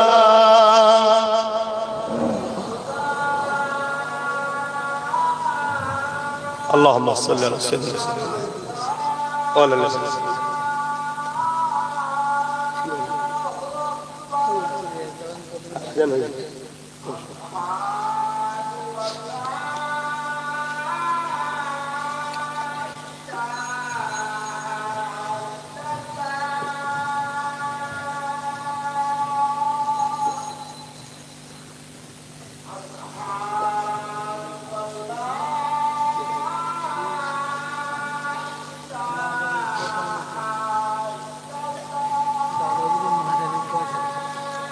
বাজার একটা গালি আয়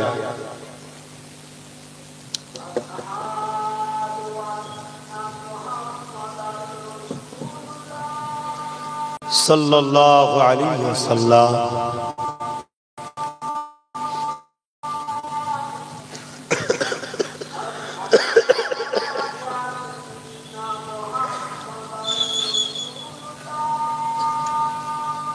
কুররাত আইনা বিকা রাসূলুল্লাহ।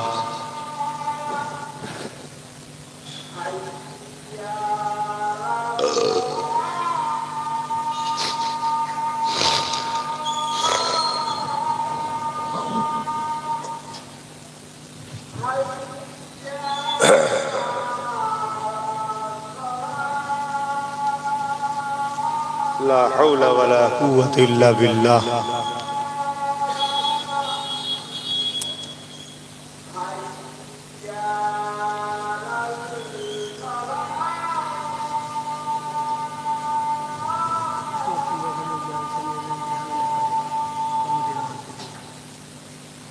কালেকশন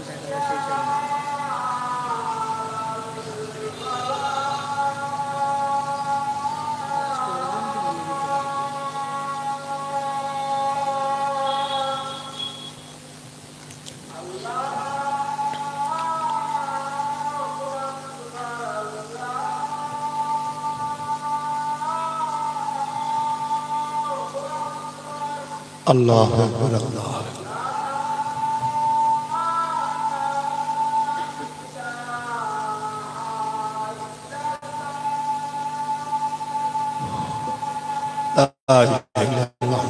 اللهم رب آت محمد الوسيلة ومحمد إنك لا বাবা আজান দিতে চার কথা নয়। 21 অগ্রাণ নলেজ সিটিতে প্রোগ্রাম হয় জানেন তো, 2 বছর করতে পারিনি, এবছর করব বলে ইরাদা করেছিলাম, কিন্তু শুনছি আবার 9 তারিখে নাকি এসআইআর এর একটা খরচা লিস্ট দেওয়া হবে। এসআইআর নিয়েও মানুষ একটু টেনশনের মধ্যে আছে। টেনশন হওয়াটা স্বাভাবিক, কিন্তু এমন টেনশন করবেন না যে টেনশন আপনি মারা যান। কথা বুঝছেন? এটা কিছু নয়, শুধু ভয় ভীতি দেখানোর একটা ষড়যন্ত্র চলছে। নির্বাচন কমিশনার যে কথা বলছে যদি সেইভাবে এসআইআর হয় তাহলে কারো নাম বাদ যাওয়ারও ব্যাপার নেই, আর যেগুলো ফেক নাম সেগুলো বাদ যাবে। যদি এসআইআর নিয়ে কেউ রাজনীতি করে তাহলে রাস্তা খোলা আছে, তো সংবিধানকে সামনে রেখে রাস্তাতেও লড়াই হবে। এবং আপনারা আমার কথা শুনেছিলেন, দোয়া করেছেন, আপনারা আমার ভাই নওশাদ একটাই আছে, ওই একটাকে নিয়ে আপনাদের জন্য লড়াই হবে, সুপ্রিম কোর্ট পর্যন্ত যেতে হয়, যাওয়া হবে। মনে রাখবেন, মোদিও আপনাদের সাথে নেই, দিদিও আপনাদের সাথে নাই, কারণ এসআইআর এই দুজন মিলেই করছে। জানেন তো নাকি? না জানা থাকে একটু জেনে নেন। সর্বপ্রথম এই কথাটা কে বলেছিল বলেন তো? যে বাংলাদেশের অবৈধ অনুপ্রবেশকারী মুসলমান ভারতে বাংলায় ঢুকে গেছে, এই কথাটা বাংলায় প্রথম কে বলেছিল? তাহলে আজকে ভাব, সে আজকে বলছে আমি বেঁচে থাকতে গেলে এসআইআর হতে দেবো না, কেন মুসলমানকে তো বোকা বানাতে হবে। কিন্তু ফুল এসআইআর হচ্ছে, সে দিব্যি বেঁচে আছে, মরেও না। শুনছেন তো নাকি? তাহলে বেঁচে আছে, এসআইআর হচ্ছে না। দ্বিতীয় নম্বর কি এখন বলছে? যতক্ষণ না সবার ফর্ম ফিল আপ হচ্ছে আমি ফিল আপ করবো না, তার মানে সবার কি করাবে? অতএব ও এসআইআর করাচ্ছে, এও এসআইআর করাচ্ছে, ও নির্বাচন কমিশনারকে দিয়ে করাচ্ছে, আর এ রাজ্যের অফিসার 90,000 দিয়েছে এবং 221 কোটি টাকা কম বেশি এসআইআর করা যাতে দ্রুত হয় তার জন্য খরচ করছে। দুজন মিলে এসআইআর করছে, শুনছেন তো? কিন্তু আপনাদের করবেন কি? এখন আপনাদের পাওয়ার নেই। যদি পাওয়ার থাকতো, কেরলের মতো আরো বিভিন্ন রাজ্যে যেমন কেস করে স্থগিত করে দিয়েছে, বন্ধ করে দিয়েছে, সেটা করা যেত, কিন্তু ক্ষমতা তো আপনাদের হাতে নেই। সেই জায়গায় আপনাদের কারণ ফর্ম ফিল আপ করতেই হবে। ফর্ম ফিল আপ যখন করবেন একটু বুঝে সুঝে করবেন, ভুল যেন না হয়ে যায়। দুটো ফর্ম জেরক্স করবেন, জেরক্স করে তার উপরে প্রথম করবেন, যদি ভুল হয় কাটাকাটি করে ঠিক হয়ে যাওয়ার পর 10 জনকে দেখিয়ে তারপরে অরিজিনালটাতে ফিল আপ করবেন। দুটো ফিল আপ হয়ে যাওয়ার পর যে বিএলও দিয়েছে যার তার হাতে ফর্ম জমা দেবেন না, বিএলওর হাতেই দেবেন, কিন্তু বলবেন স্ট্যাম্প দাও, সই দাও, এক কপি নেবেন, আর একটা স্ট্যাম্প সই তার হাতে দেবেন, একটা ফটো তুলে রাখবেন যে দিলাম কার হাতে। বাই চান্স যদি কেউ তোমাকে ঠকিয়ে দেয়, ফর্ম যে জমা করছেন কি মানে আছে, তাহলে নাম্বার চলে যাবে। ঠিক না বেটি? তুমি ভাববে আমার নাম্বার গেল কেন? রাস্তায় নেবে হইয়ে করলে হবে, পুলিশ নেবে পিটিয়ে লাল করে ফেলবে, কেন পাওয়ার নেই তোমার পুলিশ ওদের। ভুল বলছি নাকি? তাহলে তুমি কি করবে? ওই যার হাতে ফর্ম জমা দিয়েছিলে তার নামে তখন আমরা মামলা করব। কান টানলে মাথা আসবে না, আমি দিয়েছি অমুককে, ওকে ধর, ও ওকে ধর, কোর্ট ডাকবে সবাইকে। কথা বুঝে আসছে? ঘাবড়ে নিজের জীবনের ক্ষতি করবেন না। আজকে একটা রয়েছে, একটা লড়াই করছে। যদি আপনারা একটা পায়া দিতে তাহলে একে দিয়েই লড়াই করাতাম। কেমন? ওই যে চেয়ারে বসে আছে মৌলানা সাহেব, হাফেজ সাহেব বসে আছে, খারাপ নেবেন না, উদাহরণ দিয়ে বলছি। হাফেজ সাহেব এখন নেতৃত্ব দিচ্ছে, ধরুন হাফেজ সাহেবের 3টে পায়া, একটা কিন্তু আমাদের। হাফেজ সাহেব এখানে বসে আমাদের বিরুদ্ধে বলতে পারবে? বললেই বলবো উঠেন হুজুর, অনেক হয়েছে, আমার পায়াটা আমাকে দেন। 3টে পায়াতে বসতে পারবে? সরকার পড়ে যাবে। অতএব নিজেদের রাজ পাওয়ারের দরকার আছে না? না। অনেক হুজুর আছে জলসা করছে, অনেক বক্তা আছে জলসা করছে, আলহামদুলিল্লাহ করুক, আমাদের একটু রাজ পাওয়ারও দরকার আছে। আমি আব্বাস সিদ্দিকী জলসা মাহফিল করছি, আমার ভাইটাকে দিয়েছ ওই দিকে, তুই ওই দিকে থাক। ওই দিক থেকে কামিয়াবি আল্লাহ করুক, এই দিক থেকে তোমাদের কিছু সমস্যা হলে হুজুর আমি তো আপনার সেই ভালোবাসার ভাই, ভালোবাসার চাচা, আমি ওকে বলে করিয়ে দেবো। এর জন্য পাওয়ারের দরকার আছে না নাই? এটা বোঝেন। সব দিবার দরকার নেই তো, কথা বুঝে আসছে না? কিন্তু সব দিনের শেষে কি বলবে? যে সবই বুঝছি, ডাকাত ঢুকে পড়বে। কি বলবে? ডাকাত ঢুকে পড়বে। আমি তো 15 বছর ধরে কাউকে ঘরের পাহারা দিলাম, ধরুন এই ঘরের পাহারা কাউকে 15 বছর ধরে দিচ্ছেন, আর তার আগে কোনোদিন ডাকাত ঢোকে নেই। পাহারাদার নতুন যখনই এসছে তারপর থেকে 15 বছর ধরে শুধু ডাকাতি ঢুকছে। তাহলে বুঝতে হবে পাহারাদারের সঙ্গে ডাকাতের সেটিং। বলুন বলুন বলুন বলুন। হ্যাঁ, এনাই কি করে ঢোকে? তাই পাহারাদারকে এরপরও বলছি, যদি সত্যি তোমার ডাকাত রুকাত শখ থাকে, ডাকাতকে তুলতে আমরা চাই। ডাকাত তো আমার বাড়িতে চুরি করে, তুমি তো পাহারাদার। ডাকাত তো আমার মসজিদ ভাঙছে, আমার মাদ্রাসা ভাঙছে, আমার কবরস্থান ভাঙছে, আমার কওমকে পিটিয়ে পিটিয়ে খুন করছে, আমার কওমকে তো মারছে। যদি রুখতে হয় আমাদের রুখবো আমরা। তাই আসো একসাথে করি। ঠিক না বেটি? জোরে বলেন ঠিক না বেটি? এখানেই বোঝা যাবে ডাকাত আর চোরের সঙ্গে সেটিং কেমন। আসবে না, বলবে না না না না ওসব আমাকে দাও। তার মানে কি? আমি তোমায় দেবো আর আমি নিশ্চিন্তায় ঘুমাবো, তুমি রাত্রে ডাকাত এলে চোর খুলে দেবে, দরজা খুলে দেবে, আর ও চুরি করে নিয়ে তোমাকে ভাগ দিচ্ছে। কথা শুনছেন? আচ্ছা, জীবনে কোনোদিন শুনেছেন কোন জায়গাতে ডাকাত ঢুকতে চোর লাগায়? এটা আমরা করেছি, গর্বের সাথে বলুন না করেছি না করেছি। যাক, ভুলটা যদি বুঝতে পারে তাহলে পরিবর্তন হয়। যদি আজকে ওই যে কি বলে ওয়াকাফ কালা কানুন, যেটা বলতে গেলাম, কি করবো নামাজ হবে তো, ওয়াকাফ কালা কানুন তৈরি করছে না কেন্দ্র সরকার, মসজিদ মাদ্রাসা ওয়াকাফ কেলে নিতে চাইছে তো নাকি? আচ্ছা, এই নিয়ে যদি কখনো বিড়ি কেড়ে ডাকা হয় খবর পেলে যাবেন তো নাকি? হাত তুলে সাক্ষী দেন। 2 নম্বরই হচ্ছে না তো, গাঁটের পয়সা খরচ করে যেতে হবে, রাজি আছে? হাত নামান। খুব শিগগিরই আমরা কাগজ চলছে, নলেজ সিটটা থাক, ওখানে যাবো ইনশাআল্লাহ। বলুন ইনশাআল্লাহ। তো সেই জায়গাতে এই ওয়াকাফ ইসলাম বলছে। আমার একটা কথা ভাইরাল করছে কেটে কেটে, কি আব্বাস সিদ্দিকী বলেছে টিএমসি কে ভোট দিলে ঈমান চলে যাবে। শুনেছেন না শুনেন না? অ্যাকচুয়ালি পুরো কথাটা দেয়নি, পুরো কথাটা দেয়নি। আমি সংক্ষেপে পুরো কথাটা একটু বলে দিচ্ছি, অসুবিধা নেই তো? নামাজ আসলে আচ্ছা ঠিক আছে, শুনে যান, মন দিয়ে শোনেন। অ্যাকচুয়ালি আমি বলেছি কি, হ্যাঁ মন দিয়ে শোনেন, মসজিদকে বাঁচাবার জন্যই কিন্তু বলেছি।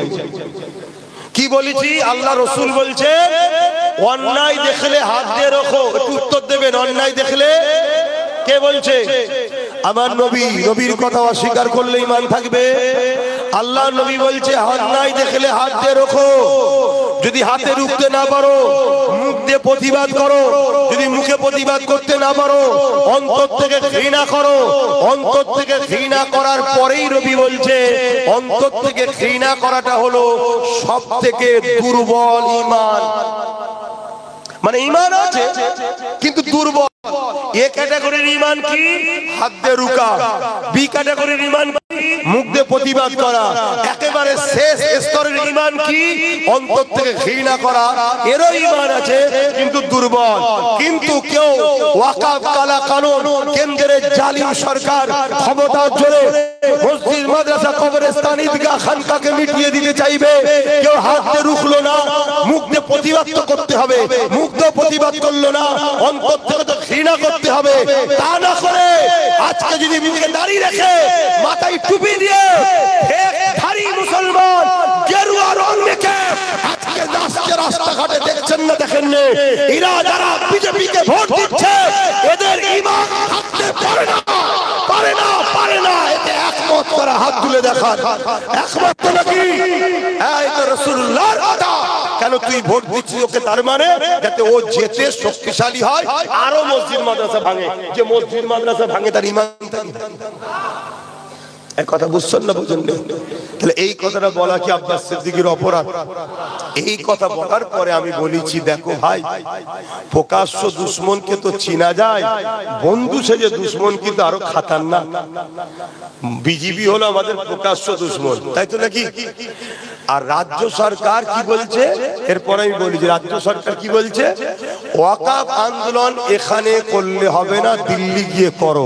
ওয়াকাফলে গুলোগুলি করলে সব থেকে বড় দুশ্মন আমি হব। আরে বলছি আমি বিজেপির বিরুদ্ধে, তা আপনার বুকে হঠাৎ পেন উঠলো কেন? ও আপনার দাদা হয় তাই আপনার গায়ে লেগেছে? তাহলে আপনি ঘুমটা দিয়ে দুশ্মন ও প্রকাশ্য আপনি বন্ধু সেজে, তাহলে আপনিও মসজিদ মাদ্রাসার বিরুদ্ধে।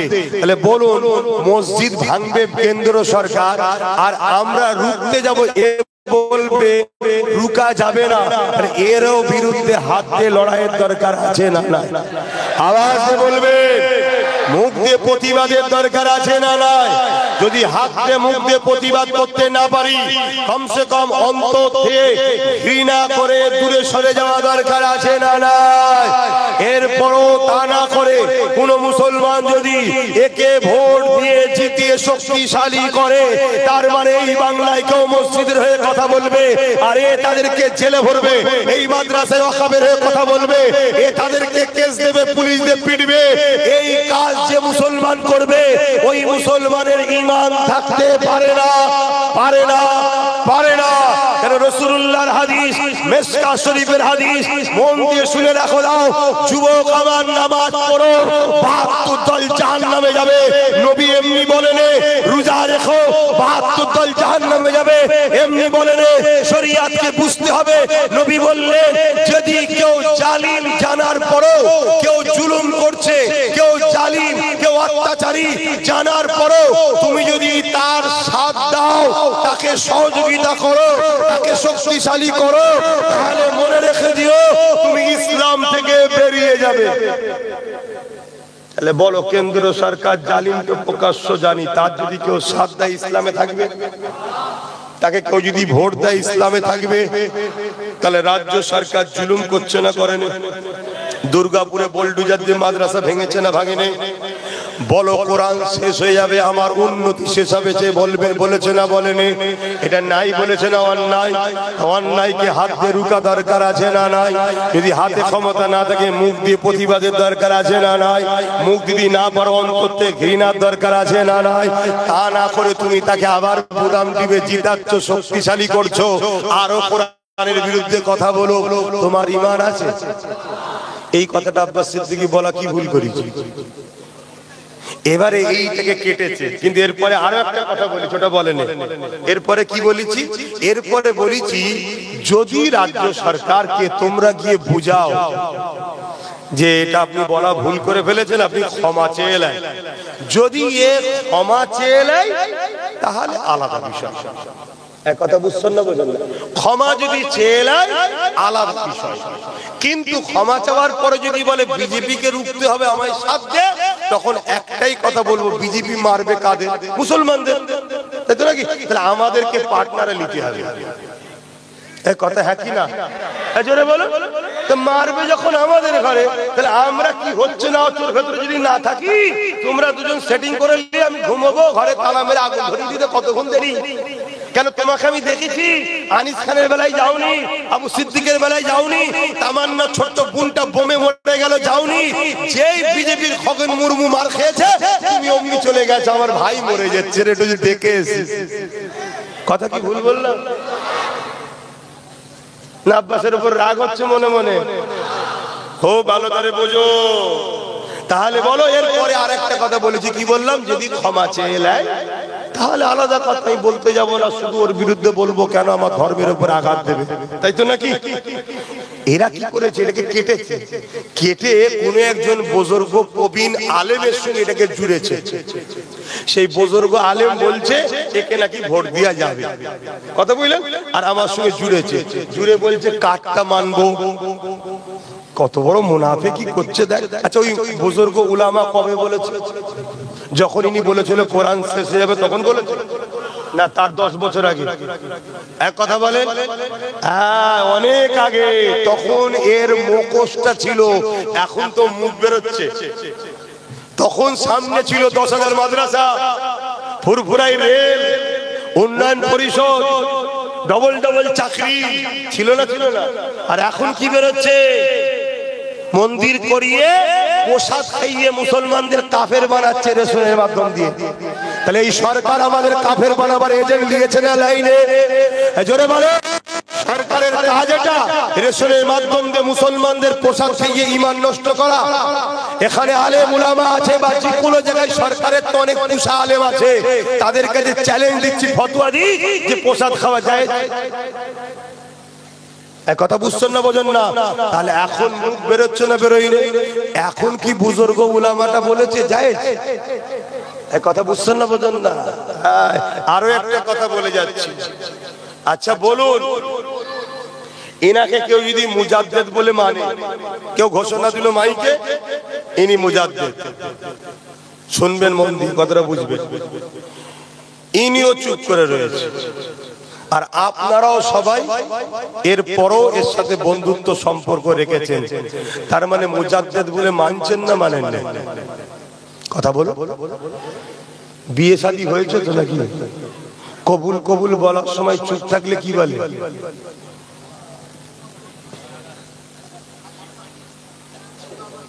চুপ থাকা হায়ের লক্ষণ।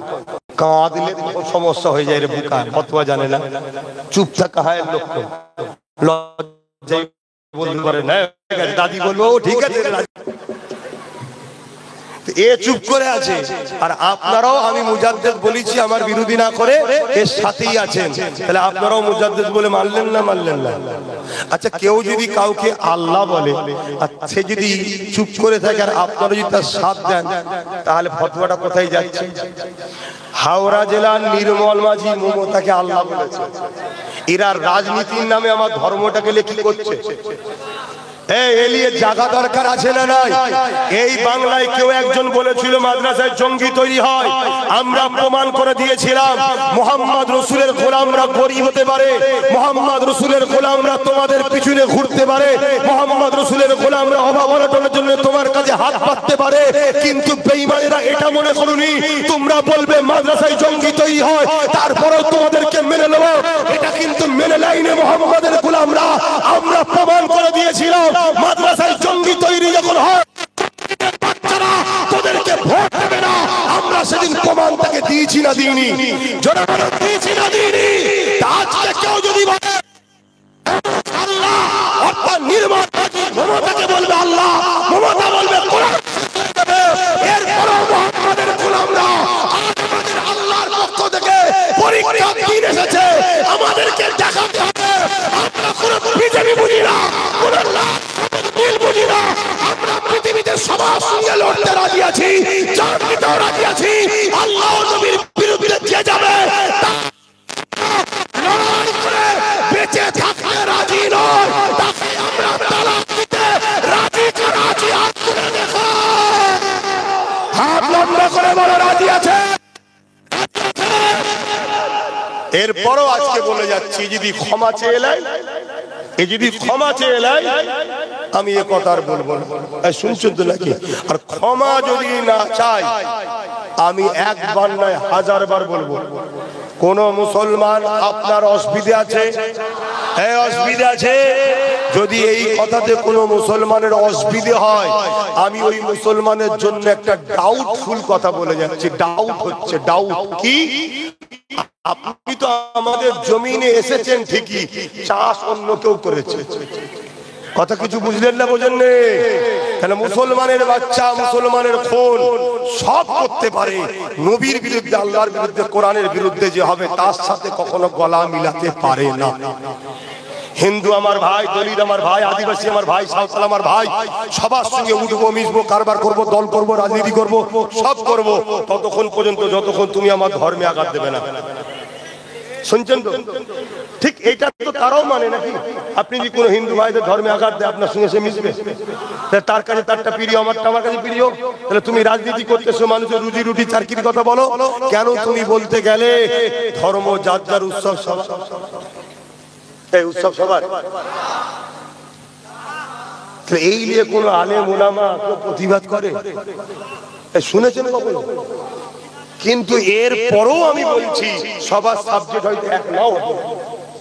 আমি যখন লড়াই করছি আপনারা ওলামারা এক শ্রেণী আমার বিরোধী করছেন কেন?